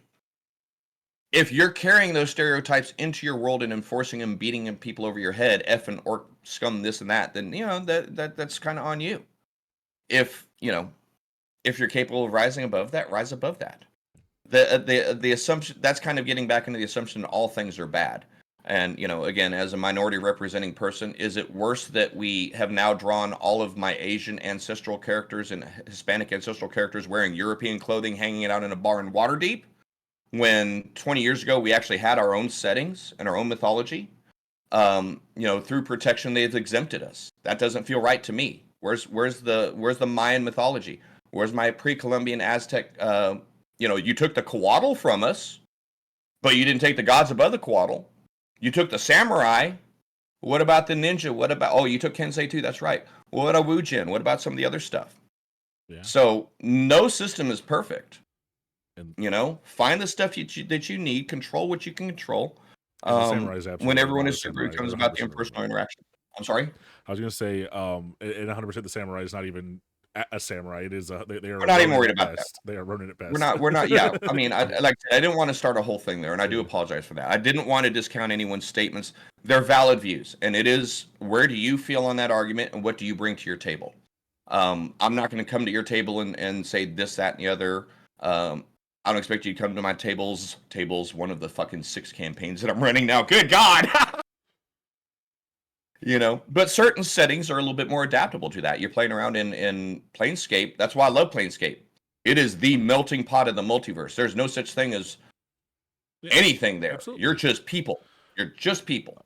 You know, that's how I've always, one of the biggest things I've said about Planescape. You guys want to start playing around with different worlds, different races, and have it not matter? Take everyone to Planescape, because then they look down on Krynn and they go, oh, that's that place with that whatever stupid little dragon thing and the whatever with the fallen mountain. And how's that planet still alive? Anyway, on to real matters. You take people and players out of the material world and out of their normal and put them into Planescape, where they're walking alongside pit fiends and archons shoulder to shoulder. People are suddenly people. All of that shit goes away, and they are now focused on multiversal, plane moving, faction driven storylines. Yeah. So you can still kind of, you know, have what you want both ways. So Lord Ignis, Hey, good to see you, Fallon. Thanks for dropping in. Go ahead. Sorry. Lord Ignis chimes back in. They said, my background, my background when it comes to TTRPGs, I'm in a strange place. I have only been playing TTRPGs since 2016, but I also have a degree in game design. I come from a Jewish/Mexican upbringing and understand the need to tread carefully, but having inherently evil races is a very powerful tool in both game design and stereotyping, as well as having the issue of making morally gray the alignment chart stop meaning anything because it's all subjective at that point. They said the stereotyping of all orcs are evil or all drow are evil allows you to have fodder. You need your players need faceless hordes of evil soldiers to use inherently. You can use inherently evil races. So from a gameplay mechanic, that's what they're saying. That's like gameplay wise, it's helpful to have inherently evil races, basically, because then your players have people that they don't feel bad about killing.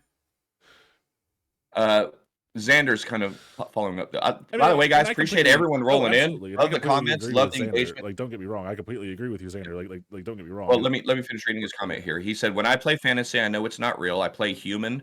I can be white, black, Asian, whatever, because in real life we're all human. Orcs, drow, whatever, non-human races are not human. So I don't see the point of comparing the races to the real ones like Twitter nuts do." It's the depictions. If you look at old, I'm gonna throw this out there. I want you guys to go look at some old Walt Disney, some like 30s, 40 Walt Disney, some 60s, 70 Walt Disney, some 90s Walt Disney, and some modern Walt Disney, and see how the caricatures and representations that aren't even human are obvious. Okay, so those things do exist. Disney is fantasy. Disney is no more real or no less real than Dungeons and Dragons. But some of the portrayals that they've made over the course of the years has not been flattering, and it's been obvious even if it wasn't shown. Yeah. So that's the slippery slope that I think, may or may not, depending on where you as a person are sitting, that's the slippery slope that has extended itself under Dungeons and Dragons now. Yeah. Standard, do you think Spelljammer as it released initially was fine?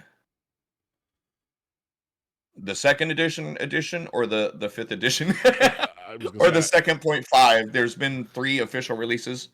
The 5 one. Oh, with the Hadozis. I think the simian base race. Oh, I've not even seen that. That's a thing. I'd have to look at it. I didn't even look. They revised it pretty quickly because someone said it was a inherently it was an implied representation of a certain racial group in a disparaging manner, so it was corrected since then. I would actually love to play like fucking like a hyper intelligent ape. I mean, humans are, but like as far as like fucking like Planet of the Apes style ape, that'd be cool as fuck. I'd be into that. Yeah. I don't know. Someone didn't say they had to straight rewrite. I thought they rewrote it. I thought they reprinted it. No, I think that people get wrapped up. I thought they did rewritten that in a lot of stuff with these races, these fantasy races, and don't understand how it's fun to actually play into these things, or even to play against it. Got 6 ads. I'm sorry. 6 ads. Yeah, no shit. I'm about to get hit by some here in a minute. It's 8 minutes on my side. I only do one. Dude, they're bombing us lately, guys. Yeah, I only do one. I think they're making up for September. While we're just talking for reals type shit, I noticed September I had like maybe 3 ad runs over the course of a 2-hour stream. I'm up to 4 ad runs. There's like 3 fucking minute ads, dude. It's like they don't do that shit on reals TVs, man. Yeah. Twitch, y'all costing me monies, yo. Y'all costing. I'm kidding. Like I'm making money doing this shit or something. Right? Good one payout ever. I want my 2 cents. I'd be willing to bet by the end of this year I might break $100, maybe over like over the course of like 3 or 4 months. Planet of the Apes. Xander's kicking back in. Planet of the Apes. Apes enslaved humans. We are distant cousins as species, but ape doesn't equal this other non-white race. Yeah. I mean, I don't. We start. Yeah. Well, herein lies a rub, man. We can get into absolute fallacy and slippery slope territory when we start subbing one thing in for the other. Yeah. It wasn't just that race. No, it's. Yeah. That's fair. That's fair. Follum kind of kicked in. It wasn't just that race, and you're right. Like I said, I'm not arguing that you're wrong. I'm acknowledging that there were some things that were pointed out by a lot of outlets with the Spelljammer release. I'm just saying I thought they had edited them. I could be wrong. Yeah, I follow what you're saying. I think, like I said, I want to say it was the Haddozes or Hadzodis or something like that. I'd have to look into it. Yeah, one of them. but no, You know, I agree with Lord Ignis here. Having an evil race can also allow for very powerful character development, in which players meet a member of an evil race who are on a redemption arc, or play as an evil race and deal with distrust of them and have to prove themselves.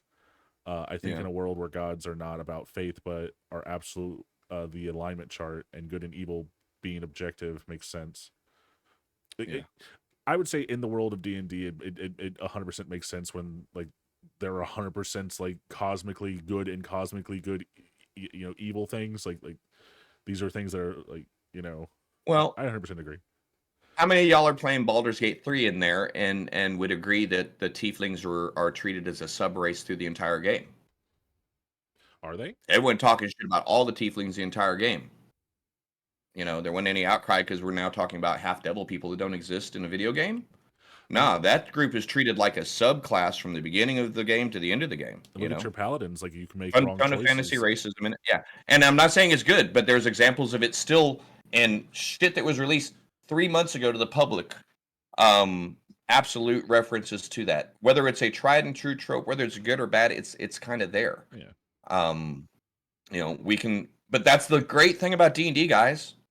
When you get home and you sit down and you set up your campaign, you set up that table, none of that shit has to be in your world. Yeah, absolutely. If you want a world steeped in in Tolkien-esque lore with, the black and white being clearly defined, that wasn't a racial term, that was, you know what I'm saying? Yeah. Good versus evil, you know what's where, and you're not going to change it up, and you could even flip it and make the orcs the good guys and the evils bad guys. I don't care. But you as a DM want a definitive point between your good and the bad, you can do that at your table too. As we've gone through this discussion, 1 second, Zan, I'll get right to you there. I think it's kind of become obvious why Wizards themselves hasn't officially taken a stance on alignments. I mean, yeah, and it's stuff like so this. It's absolutely stuff like this. Yeah. So we're never going to see the answer come from Wizards in regards to alignments. They can't put themselves in that position commercially, morally, or otherwise to expose themselves to the entire world bombarding them. How dare you define good and evil to my child? How dare you define good? Yo, bro, I ain't fucking evil, man. I'm neutral, yo, bro. Okay. Ignis, go ahead and I'll get a comment. Ignis, real quick, I'm just going to say that I completely agree with you. That's actually, I love to play against typing for stuff like that. 100%. I'm down with that. But no, shit. What were you just saying, Jim? Because I lost it as soon as I replied to them. About the Wizards trying to codify good or evil. Oh, yes, right. Okay. So here's my question: is like, what is the difference between them doing that and games like Red Dead Redemption having a good and evil chart, or fucking Fable having a good and evil chart? Like, there are alignment charts in video games that exist already, and depending on your actions, it can move that alignment chart. Because you can save and undo make the shitty decision and go, I feel like an asshole for shooting that dog, reload and continue being the good guy. Fucking straight up. I mean, you can do 2 or 3 replays in a video game and the more paths you have, the better. That's called good game design for a video game, to allow you to be the good guy or the bad guy, because you can always reload, you can play it again, and you can play it again. You can play it again. Ain't no one want to sit through Descent into Avernus 3 times to try to be a good guy, then a bad guy, then an evil guy. Okay, but let me hit Xana real quick here. Thank you for being patient, by the way, Xana. While I understand the sentiment that fantasy should be an escape from reality, it's essential to recognize that all forms of media, including fantasy, don't exist in a vacuum. They're created by people with real-world benefits, experiences, and biases. Very true. Even if the intention isn't to draw parallels to the real world, readers or players can still make those connections consciously or unconsciously. It's not about comparing fantasy races to real ones, but acknowledging that sometimes these portrayals can unintentionally reinforce or mirror harmful stereotypes. By discussing and addressing these issues, we can ensure that fantasy remains a realm of wonder, creativity, and inclusivity to everybody. Absolutely. Fallon followed up by saying there's no point where it is compared to or referenced towards real life, so there's little problem to find. Xander says, okay, demons of the abyss are 1,000% evil. Should we make them good to appease real-world feelings? Fallon, I want to get all you guys. Fallon kicked in. Factions and races are interchangeable for all the I need X things to be evil. That's fair, absolutely. And Planescape coming to save all these bullshit problems because we're taking people out of the realm of people and putting it into the realm of things that can squash people when they pluck an eyelash. Suddenly the entire power curve has been reoriented, and all of this race stuff, historical stuff doesn't matter anymore. Because as they say, if you're a prime material player, you're called a clueless. You're cute. You're a child when you come from the prime material plane to the outer realms because your little worldly problems are shit compared to what's going on out here. You know, just from a quick plug for the upcoming setting, the setting itself is going to alleviate a lot of these problems if you see them as problems. They're going to give you that background to really just get rid of all of the racial tropes. Because in Sigil, people be people, and when you get to Acheron, dudes be dudes. You just happen to be lawful evil with a neutral tendency while you're on Acheron, you know? Yeah. So, but yeah, go ahead real quick. Well, and 100%. Honestly, I'm just reading this literally. Yeah. I'm just reading this straight out. I don't know what it's going to say. Just be warned of that. You didn't pre-read? No, I didn't pre-read this. Okay. I did not pre-read this comment. No. So now I have a question. In material planes, the gods set what is good and what is evil. But how do you deal with things like the Feywild, where the gods don't have control and instead are ruled by groups like the Seelie courts? Let's see. If you are playing a Fey race, how do you deal with the character's alignment when their concept of good and evil don't match up with those of the material planes? Okay, number one, the Seelie courts are still ruled by gods. Okay. When you really get down to it, to go dig around in some second edition, pull up your fourth edition manual of the planes, they're going to tell you which gods are in charge of which Seelie and Unseelie courts. So there still are powers and deities involved in both the Feywild and the Shadowfell. So that's the first part about that. Second part about that, I think it was defined without being said that Seelie is good and Unseelie is bad. But you're right. You have space in your interpretation for what's good versus evil on the Feywild. The Feywild beauty and growth is considered the greatest of things, whereas twisting and even natural mutations were considered unseemingly unseelie. You know, so the people if you want to use the Feywild, you're talking the most ultimate racist, dude. Oh, we're casting you out because you grew a funny wart on your face. You're now unseelie. Be gone. I guess you can't say racist, but very surface thin.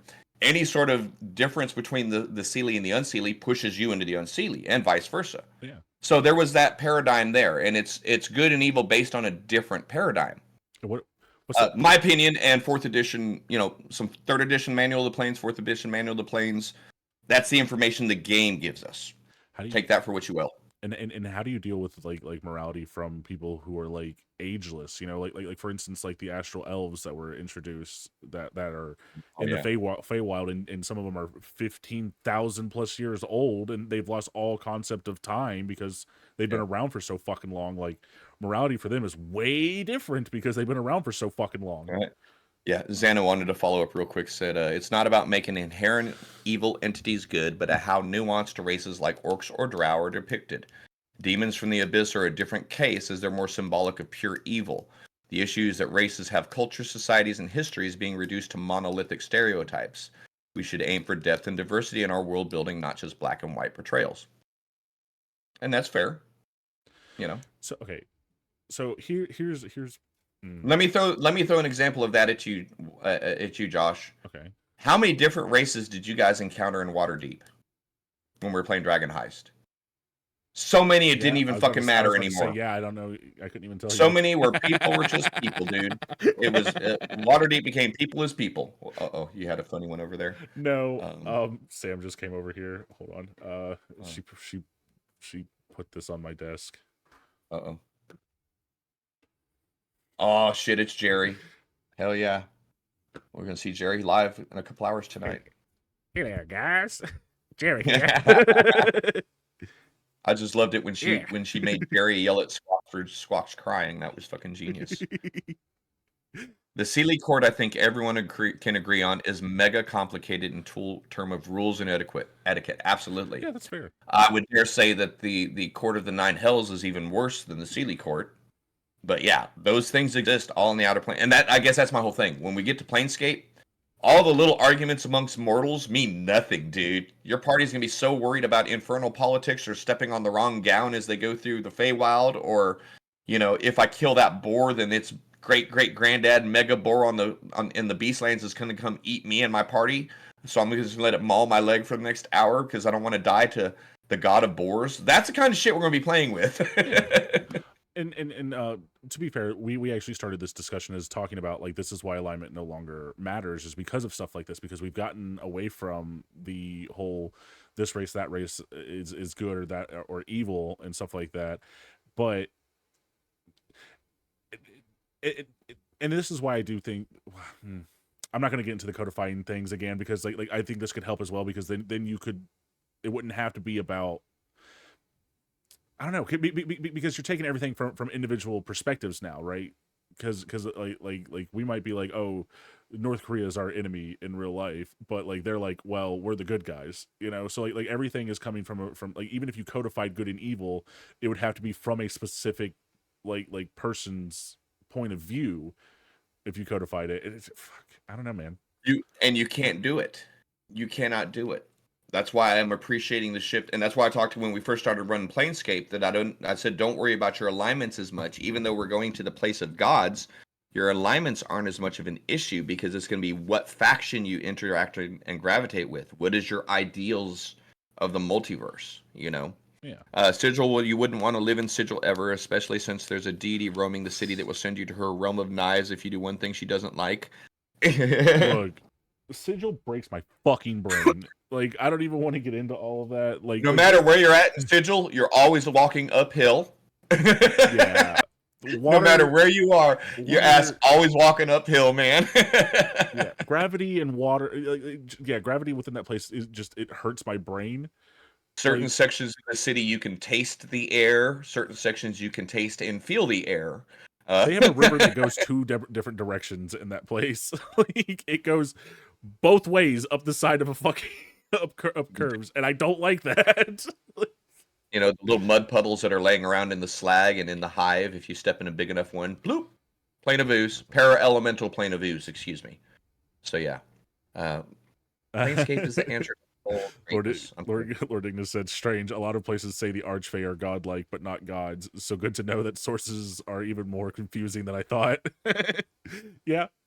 I mean, but that's what you get in the game. It's like, what, 50 years old? 40, no, we're going to be 45, I guess, unofficially. The first publication being 1978, okay. Under a Dungeons and Dragons title. So yeah, we've got 45 years worth of lore. And the last two editions have absolutely shit on it. It was very consistent from first edition through second edition and even into third edition. The people were extremely mindful about what came before them. And I'm not worried about the good versus evil debate. I'm just talking characters and places and timelines. And fourth edition threw most of it out to try to become a Warhammer Light. And fifth edition has only taken a couple of things that they wanted and turned the rest of it into bullshit. So it's easy to get confused if you're coming into fifth edition and you run into people like me. They're like, nah, fam. Well, I read this paragraph. Well, I've got 72 pages in this one book. What do you want to go with, your paragraph or my book? Your call. I'm going to go with the book. And I'm going to go with the book that's got 3 other versions that say the same thing, not the paragraph from the watered down version. So this is kind of like our argument that got started earlier, 2E versus 5E. Yeah. I love 5th edition as a system. I'm going to be fighting to keep 5th edition going as a system at my table. I'm not going 5+. But I live on 2nd edition and 3rd edition content. 4th edition was set during the Spell Plague, yes. And then 5th edition had to undo all that horse shit. That's what it is. Get my blood pressure all up, start talking about this timeline, man. And Sigil, one of my players, Xander, in our Sigil campaign, calls it the Chaos Donut. That's exactly what she called it. Oh, so it's just a fucking Chaos Donut. It's like, you win. That's what it is. We are the champions of the Chaos Donut. 4E, it didn't do good enough. It didn't do what it was trying to do well enough to justify completely separating how D&D was played for that point in time. Good content, and then let me rephrase myself. The writing, the modules, the adventures, the source books, all of that stuff's good. You know, I tell a lot of people if they want to learn about the Outer Planes, they don't want to read through 6 box sets of Planescape, pick up the 4th edition manual. It's pretty good. It's pretty good about if you combine 3E Manual of the Planes, 4E Manual of the Planes, you're going to have about as much as you'll have surface knowledge about most of what's going on in Planescape. 4E really broke away from you'll see the differences in where 4E really established the Feywild and the Shadowfells as the primary outer planes. You go to those before you go anywhere else. And then 5E talks about them both kind of existing. They didn't exist before 4E, guys. Feywild, Shadowfell were 4th edition creations. So not true. There was mention of them in 3rd edition, but they were not codified with actual crazy shit. They were considered extensions of the positive and negative energy planes. Okay, I want to do this with you, Jim, real quick. Okay, so Lord Ignis said, I'm about to start my first roleplay heavy campaign, so I'm trying to learn as much about my character's race / history / etc. And playing as a Fey race. Let me tell you, it's daunting. Okay, so let's play a game. Let's see if we can guess what race they're going to play, because my immediate guess would be Eladrin, because that's like the most popular one. Okay. So what would you think it would be? From the Feywild, I'm gonna say Jorgen von Strangle, the Fairy Lord. Oh, fairy? I could see a fairy. What are you playing, Lord Ignis? And if you ain't playing Jorgen von Strangle, you're playing a fairy. Shame on you. Fairy are wild. They are playing a fairy. You're right. Yeah. I know my shit. I think a lot of people were turned. Yeah, I was gonna say. I think a lot of people were turned off of the fairy race when they realized they couldn't play it like, you know, an actual fairy. Tinkerbell, tiny little. Yeah, they're small. They're not tiny. Yeah. Yeah. It's okay though, man. Shit. Yeah, absolutely. That's exactly what I was saying. He said even though it's a watered down version of the race, 100%. Yeah. Yeah. Xander kicking in. I especially laughed when I read about the gnome deity that literally fell from his domain because the continent of gnomes was submerged under the ocean. And Asmodeus caught that deity, drained him of all of his divine powers, and used all that divine power to send the abyss to the elemental chaos, finally ending the blood war. Yeah, 4th edition was some shit.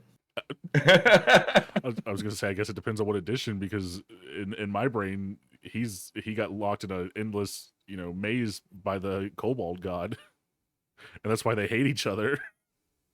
Yeah, so therein lies the rub, man. It depends on your edition. That's why I dig deep. That's why I go all the way back when I can find stuff, because there's so much in either A, you make it up for yourself and you just tell your people straight up, I am making this as I go.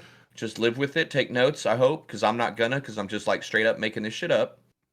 Or B, you take the edition that's in front of you and then you realize that there's some big gaping holes in it. Or C, you understand there's 40 plus years worth of lore. Odds are you can find an officially published book about damn near anything that you could think of related to D&D to help guide your design process as a DM or to help give you information as a player. Don't feel like I'm a 5e player, none of this means anything to me now. Y'all, if you follow my normal Twitch feeds, if you're over on YouTube, I've shown and pulled apart and gone side-by-side screenshots of copy pastes for 5th edition from 1st edition. So it's all good. I build my own stuff, so I got so many problems with Forgotten Realms world building. Yeah, I prefer Greyhawk. Yeah. Or I'm doing Greyhawk. I'm doing Planescape. I'm doing 2 Greyhawks, 2 Planescapes, 1 Domain of Dread, and an Avernus 1-shot kind of thing right now going on. So yeah. I don't. If I've already told people if we're gonna do Forgotten Realms, I'm happy to do it, but we're starting in 1368 DR so you don't have to worry about other stuff. And everything else that hasn't happened yet, and we can use what we want and make it happen, and we can ignore the shit that hasn't happened because it hasn't happened yet. Yeah. Easily solved. You don't like the timeline? Go to the beginning of the timeline. Lord Ignis says all the new races feel like we don't want to do Xander, exactly. Let's not forget Ao the Overfather changing the Forgotten Realms every time deities piss him off. Yeah. So exactly. Great points both ways. Lord Digna says all new races feel like we don't want to do work, so all the races are now just smaller, tall humans cosplaying as another race. That's what they said. I've made that argument when I first got into 5e with some of y'all. Well, if I use Tasha's, then I don't have to take the negative and this and that. Well, why wouldn't you want to do that? Why would you not want to be? Well, because Tasha's. I gave up on that argument 2 years ago because of y'all. No 5e races have negatives. Well, no, there was the sunlight sensitivity, the negative appeals that used to be there that Tasha. That's what we say they don't. That's true. Put away your Tashas. Take your Tashas out. Start a brand new D&D Beyond account without your Tashas. Look at it. I promise you. I'm talking about as far as stats, though. Like. But yeah, so no races that therein lies my point, though. There were things as recently as 4 years ago that gave us discerning factors between them, and no one wanted them. That's why we have Tashas. That's why everyone is a reskinned everything. Yeah, everything only has bonuses now. But yeah. I do have to say that it's kind of fucked up that a god decided that all orcs were going to have a -2 intelligence. I do kind of think that's a little fucked up. Well, but we're okay with the god giving all wood elves +2 to the dexterity, aren't we? Fair. Wood elves are awesome in 5e. Like they really are. Like nobody uses them, but they are. They're awesome. Yeah. So, but again, that's design systems versus your own. But yeah, Xana, you're saying great. You're building your own stuff. You're building your own world. I might be framing my stuff in Greyhawk, basing it on stuff, but it's still mine. There's no one. We're not playing Magic. Pinkerton ain't coming to your door because you decided that we're all living in perfect harmony and there's a exact, I guess, 29 races. That would mean every that would be 1 in 4 people would represent everything in your city, and you're good to go per 100. There, 4 represent 3.2 per capita, and you have absolute equal representation of every possible species in your cities. You can do it, totally do it. It's just math at that point, Careful now. Lord said, "Careful now. Both IPs are Wizard of the Coast. You never know."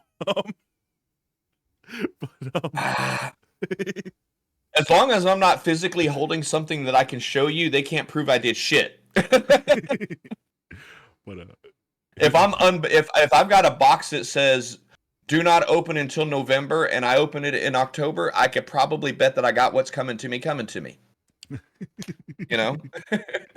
Fair. Xana kicked in. I like Tasha. It vastly improved my games. Allowed my players not to feel punished for picking something mathematically worse. That's fair, and that's exactly what I was saying. 100%. Something to think about, Xander says, I once looked up what the highest challenge rating monsters are. I found a Demon Lord of the Abyss and a Simple Fairy. Yeah, that's what I was going to say. Lord Ignis, they said the DM is newer DM, so I really wanted to use the old fairy race, especially since I know not to abuse certain traits. But he didn't want me to use an overpowered race, quote unquote. Yeah. I would agree that fairies, like if you were to run them as they are, like their monster stat block are ridiculously overpowered compared to every. I would not have considered using a bugbear pre-Tasha's. Would not have done it. But now with Tasha's, my DMs, the one campaign I get to play in is kind of like, no. Because I showed them on paper what I was going to be able to do. That's a horrifying thought. Bugbear Battle Master with Polearm Mastery. That's some bullshit right there. You should know better, DM. You're right, I do. Well, like you and I have been talking about the polearm thing, and I really want to make a fighter with polearm now. I'm still waiting for Sasu to get a fucking polearm. Dude, that was my preferred weapon as a first edition player. I loved running me a Glaive Gisarm, Lucerne Hammer, Volgs, all the fancy shit, because those actually had the least modifiers on them. my dumb brain is like, oh, they don't actually have more reach on them. For some reason, I was thinking this. I don't know why. I was like, oh, they're still only 5 feet. But yeah, like a polearm is way better. Like I can hit you from 10 feet away, like minimum. Like 100%. I'm down for that, and then I can get the fuck away from hitting that tiny undead dominator. Yeah, a fairy lich. No kidding, that's crazy. Oh my goodness, a fairy lich would be broken. That'd be nuts. And I'm going to true polymorph you guys real quick. You're all just going to be fucking rats now. Yeah, but ultimately, man, the alignment question, circling back to what's in our titles, just so I can, stay pure to that. That's something for y'all. Each of you, each table, and each campaign even. I don't necessarily know there's a one size fits all, other than the fact that I think we can agree that Wizards probably can't come up with that size table for us. Yeah. Unfortunately, I yeah. don't think Like, I don't think anyone other than you and your playgroup are in a position to define good and evil or law and chaos for your group. And even then, I really think it's within context of the campaign, the setting, and the particular adventure you're doing. You know, the morality can shift around depending on what you're playing. let me ask you this. Okay. Maybe instead of alignment, we take a book out of we take a page out of Planescape's book, and we instead start doing factions for everybody. Right. That way you can codify it as this is what this faction believes. This is like everything that they believe in. So that way you can actually go, this is good, this is bad, and people can actually follow that kind of stuff. And it's not like you're telling people this is morally good and this is morally bad kind of stuff. You know? Yeah, that's what they tried to again, remember, Yeah. Planescape was post Satanic Panic. Yeah. And that's what I'm saying. So maybe Planescape. we take a page out So of that book that and do was that. that was absolutely the movement with the factions, the factals at that time in 1993 when they were first fucking published, was to get away from the ideas of good and evil. Planescape 2e is a focus on law and chaos. Good and evil is not really mentioned very often. Yeah. It gets away from, even though it's founded in alignments, the alignments are the factions are derivatives of those alignments. So your players aren't worshiping gods. They're not doing good and evil. They're working alongside of a faction that supports their belief system. Yeah. Absolutely, it's there. It's been there for 30 fucking Yeah. years. And that's what I'm saying. Okay. Maybe that's what we do now. Maybe Wizards just says, screw it, just completely scraps alignment and puts factions like, hey, I'm Alliance, I'm Horde, stuff like that. Half your players will love it. Half your players won't use it. That's perfect. That's the wonderful thing about it. We're playing D&D. Ain't no one got it. You can do it. You can do it tomorrow. Xana kicked in. I run high magic settings, so those builds don't really bother me. And whatever the PCs can do, the DMs can do. Yeah, I won't use stuff until a player has used it. Yeah, I've been waffling between the back in the day of don't do a power build to now. As long as your players don't throw you away from the table for summoning 9 things every combat, I don't care if you do it because I can cast Fireball and buy. Yeah, that's my operating principle as a DM, Xana. I decide on board of this campaign, I snap, some god gets pissed off, the world explodes, the characters lose, and we start a new campaign because I felt like it. I win whenever I want to win. So I let the players have fun with them. I let them do what they're wanting to do because there's still this cool thing called an action economy. It's like Josh will come with this super badass, I could do this, I could do this, I could do this, I could do this. I say, how often can you do that? Once a turn. And how many turns can you do that? 3 times. I win. I just got to make it last 4 turns. No, 100%. So the action economy is a huge thing. We've had that discussion a couple times. And here's the thing: I think we're all starting to shift as a community. Most of us are finally starting to play consistently in the 8th, 9th, 10th, 12th level bracket. We're not as afraid of shit in the 9th, 10th, 12th level bracket as we used to be because we're playing with it. We're experiencing it. We're realizing, yeah, that super build is really useful in one particular situation. So if I never, ever, ever present that situation again, that's the most GIMP character in our group. Yeah. Lord Ignis said, I hate the Alliance versus Horde from WoW. Man. The world is ending at a threat from an outside force. Sorry. Yeah, they were saying, I hate the Alliance versus Horde from WoW. The world is ending at a threat from an outside force, but you're on the other side, so I need to kill you instead. So dumb. Right. No kidding, man. That's nuts. Oh, we can argue about that forever too. Alliance versus Horde. I'm not even gonna lie. Like everybody would argue Horde. Like, oh no, Hordes are the good guy. No, Alliance is the good guys. We can argue about that forever. Well, they both suck. They both do suck. They both suck. Both of them have bad components in either side of them. 100%. So it's 2 shades of gray. Oh, the humans are. Do you like the reddish shade of gray or the bluish shade of gray? Look at the fucking gnomes, dude. Look at the environmental disasters them motherfuckers have caused, dude. Shit. Their newest thing for D&D is that gnomes created a fucking a pinball mechanical machine. Race. Yeah, gnomes created a pinball machine that can temporarily bring fucking little figures to life. Like that's their new thing right now. Yeah, right. Man. So it's interesting. It is a touchy subject. And you know, You can't do that to me, man. Lady Sylvanas, that's my girl, man. He said the side that kills Sylvanas is the good guys. At this point, I just want her dead. as over running To the be game, fair, she Matt did become Colville a hardcore emphasizes bad that the guy. dungeon master in D&D is on the player's side, desiring their victory against challenging their odds. He advises players to communicate. Yes, that was where I was getting to before we got off onto the faction Yes, thing. sorry. Yes. I work from that point of view where I know I've already won if I need to. So at this point, it's building a collaborative story with the group. I don't see myself as the game player's adversary anymore. You know, I need to set up challenges that allow them to work their legs out. I combat for a dungeon master in my philosophy, you are doing nothing but losing gracefully forever. Okay, if you set up a combat encounter well, balanced and set up properly, and your players aren't walking into their own death because they didn't, you know, obviously if you're level 3 walking into a dragon lair, you can't do anything about that. Your players are going to die. But if you're building properly, setting up balanced encounters, your players are supposed to win.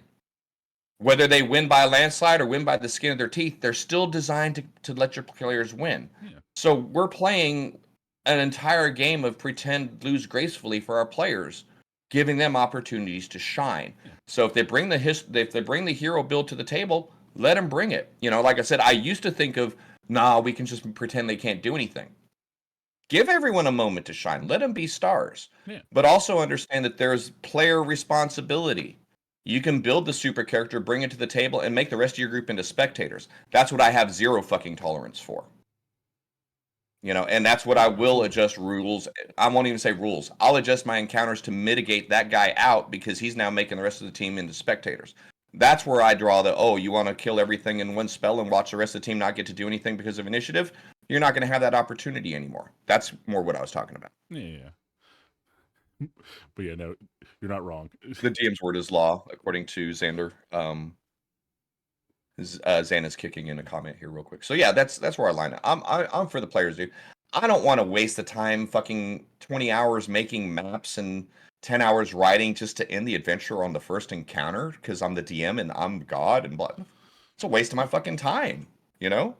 I mean, we all know DMs could end any fight at any point in time if they wanted to. There's nothing stopping you from bringing in any monster that you want from. Yeah. Oh, you guys were fighting a bunch of goblins. You're only level 3. Well, here's a purple worm that just came out of the bottom of the ground and just swallowed 2 of your party members. So yeah. So the challenge is not beating up on players. The challenge is making a collaborative, constructive, challenging campaign and series of encounters for your players. Like I said, I snap my fingers, the world ends. I remove certain monsters from the encounter table. Certain people no longer have advantages. I have that power, but I don't want to do that. I know I can do that, so I don't need to do that. I guess that's what I'm trying to say. Absolutely. You know you can. You don't need to do it, man. Give the players the moment to shine. Action economy is always going to work in your favor. As far as, well, action economy is going to help you keep control of the situation. That's a better way to say it.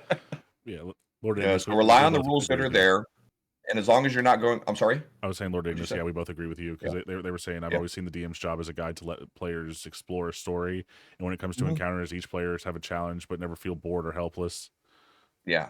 The only thing I get very policing, very heavy on is, and it's a logistics thing. If we're playing something and your particular character or your particular build is going to take 3 to 5 minutes on your turn, and everyone else is going to take a minute, then I start having a problem with it. And it's simply a logistics thing. You're taking up a lot more time of everyone's shared time at this table to run that particular build. Let's look at doing something different. And so that's where I get it's because as I say, I'm an old dude. I ain't got as many years left as some of you guys that are listening. Okay, we're gonna be honest with that. So every minute I can trim by not letting someone run 17 pets in combat, I'm gonna trim that minute to save it for my life for later. That's fair. And I think all my players at my table, in hindsight, will go, "Damn, I'm so glad DM Geezer Jim saved me 7 minutes." No, I'm kidding. But yeah, that's where I get restrictive. When a player brings something to the table that impacts the other player's enjoyment of the game, is when I say no. Well, Xander said only philosophy I go by when it comes to D&D is the DM's word is law. Xana says I disagree. They are an arbiter of rules, but it shouldn't disrupt the flow of the game. Xander replied with, well, if the DM is terrible, it can always leave. True. I won't force a DM to change, but I can't stop. But a DM can't stop me from leaving. Also very true. It's more that I follow whatever rules the DM goes by. No DM follows the same rules. Yeah.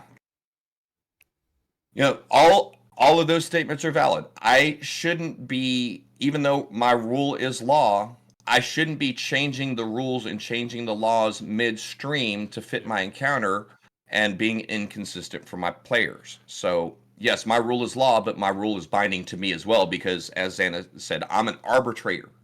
I'm judging these rules, and if I'm changing them all the time, that becomes unfair. Absolutely. So both things are valuable. What I decide at that table is what it's going to go, but I have a responsibility to be a fair and just and consistent arbiter of those rules. So that does go both ways. And Xander, you hit it right nail on the head. You ain't got to play at my table. Absolutely. No one got to play at my table. I got plenty of people that want to play at my table. I got plenty of people, so and I'm not trying to say that arrogantly. I'm more saying that every DM and every player out there has a lot more opportunities for D&D than you realize. Yeah. If you're in a bad situation, pull Facebook groups up, pull up a friendly local gaming store, throw jump into some Discord chats here and there. Hey, Soul, thanks for joining us. We're going into overtime here, but that's okay. This is a good conversation. I don't mind going a little bit longer. It's okay. Yeah, it's okay. Thank you. But yeah, so it's be consistent as a dungeon master is what I would expect as a player and what I expect as a DM. Do what you need to do to make it sit for your table, but yeah, be consistent with it. If the DM breaks their own rules, definite reason to leave quick as possible. Absolutely. Now, all of that being said, over the course of a 6-month, 8-month, year-and-a-half campaign, you're gonna have those points where you're like, "Hey guys, turns out we've been doing something wrong.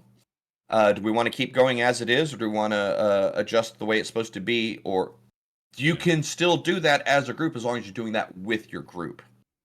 If I break a rule, it's usually in the player's favor, or I made a mistake on my side that I should say openly because I'm not. Yep, right there. Absolutely. Yeah, it builds respect and it builds trust at your table. I've come to these guys way more often than they've come to me and said I've ruled something wrong. I've caught them a lot. The biggest sin in our group is, did you read the whole paragraph though? Yeah. Did you read the rest of that sentence? Oh, there's your answer. But that's how I handle rule disputes. Go look it up yourself, read it out to me.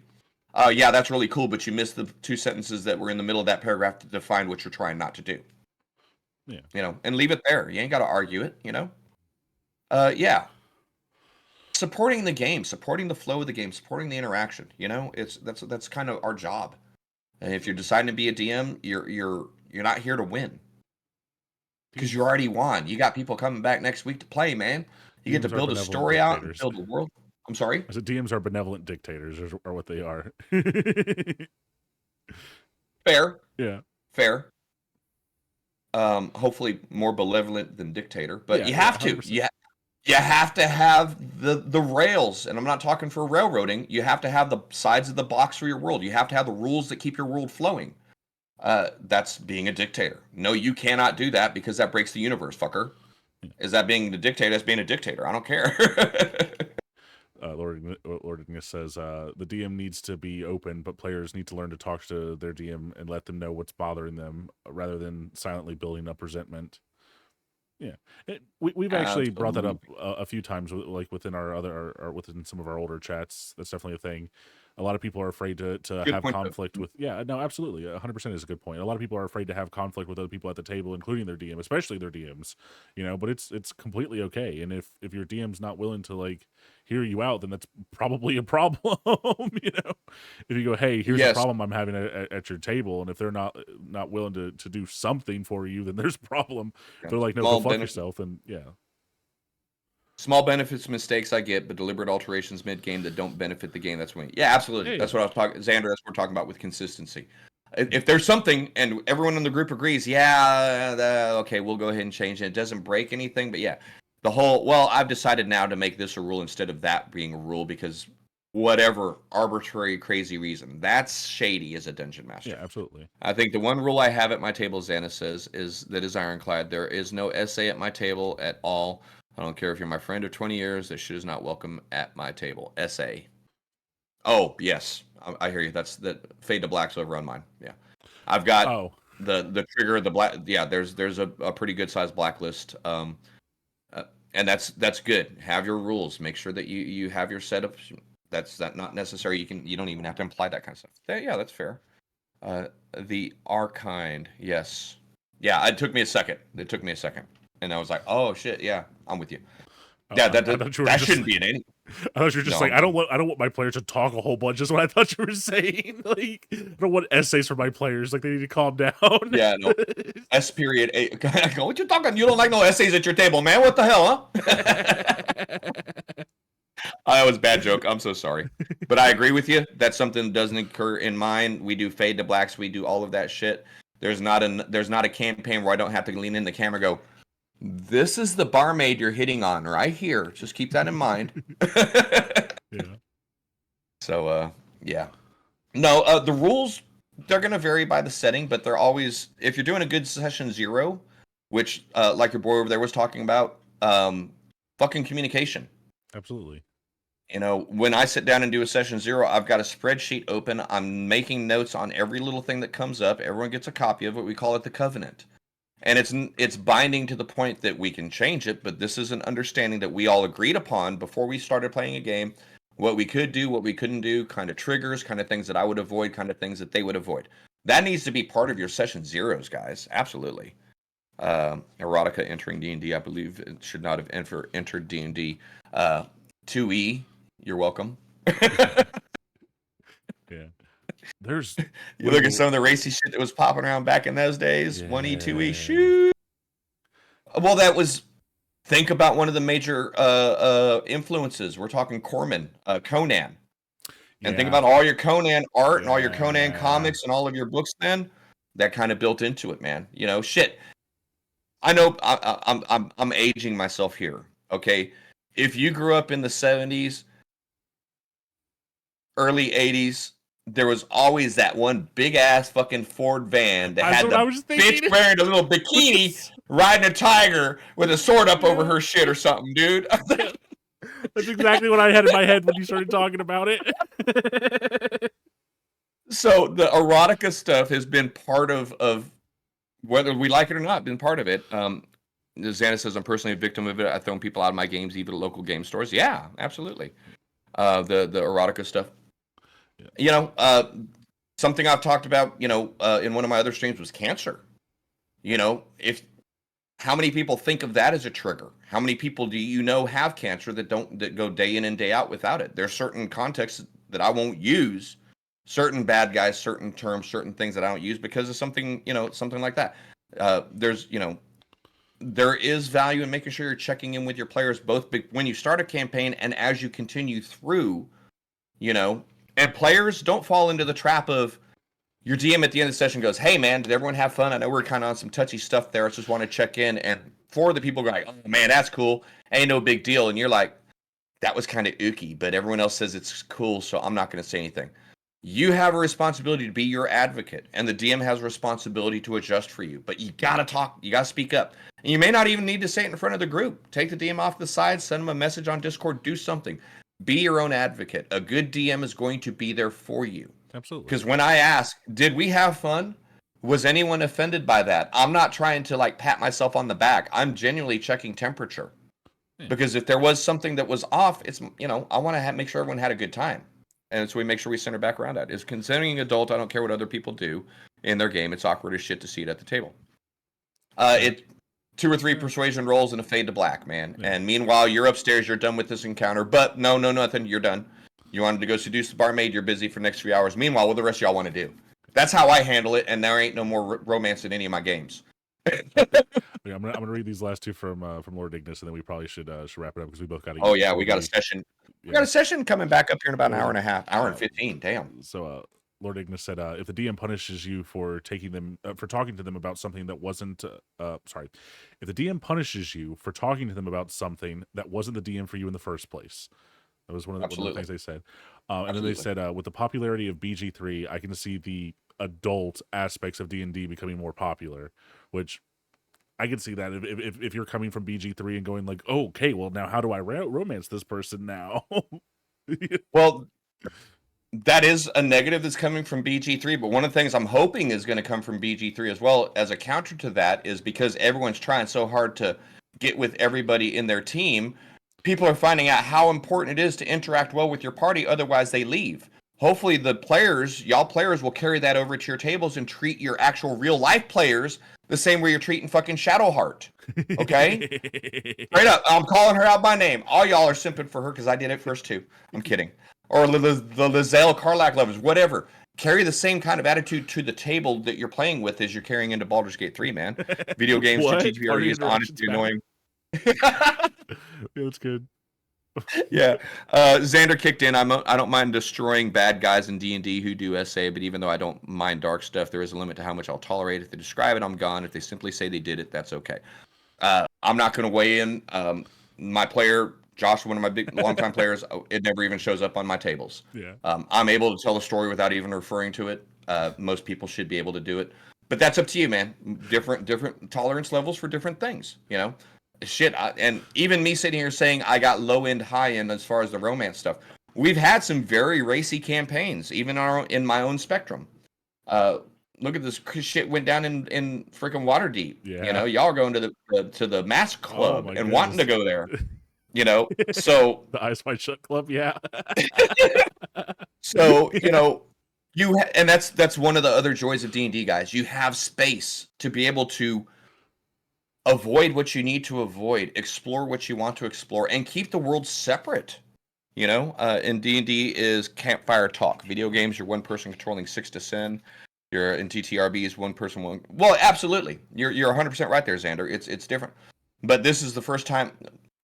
How many times have I seen a player leave my group because the worst behaved person in my group continued being the worst behaved person, and everyone else sighed heavily, picked their shit up, and monkey arm followed them to go do whatever the bad guy wanted to do that day? I don't ever see any of these dudes saying, you know what, you're fucking evil and I'm not going with you anymore. That doesn't happen in real life, but it happens in a video game. Lord Ignis said, it should happen in real life. Lord Ignis said, Shadowheart can get side bench Karlach for life. Right. Yeah, look, we need to wrap up here, guys. Yeah, we gotta go get food before we play D&D in a little over an hour. Yeah. But I've left parties with characters. I've switched characters once, and I'm about to do the same thing. I am one of the few that says if you're gonna role play your way, if we're all playing, it's what my character would do. I have to do what my character would do, and that means leaving y'all in the wind. So I've done that as well. Now look, I'm giving him the opportunity because he says he's wanting to get out of it. I'm giving him the opportunity. If it doesn't change, then yes, I will also be changing. Y'all are so dumb. Y'all are so dumb. But yes, I will also be changing if it continues to be like that. But yeah, I did that. You may have heard those stories. You've been with me a little bit, Xana, in regards to my bard that became my cleric, and now my cleric's about to become a bugbear battle master, so I can go murder hobo with the rest of the group. Well, I'm gonna also. I tried to be that moral center for the group, and it didn't work. So it's time to push the moral center as far off kilter as I can. I'm gonna also roll a bugbear battle master. We're gonna be the Bugbear Brothers and just fuck some shit up. Is that guard looking at me? Yeah, I want to roll initiative. Why? Because that's who I am. Because fuck him. How dare he look at me? What's he think he doing with them eyeballs? You want to split his eyeballs between his Bugbear brother? Yeah.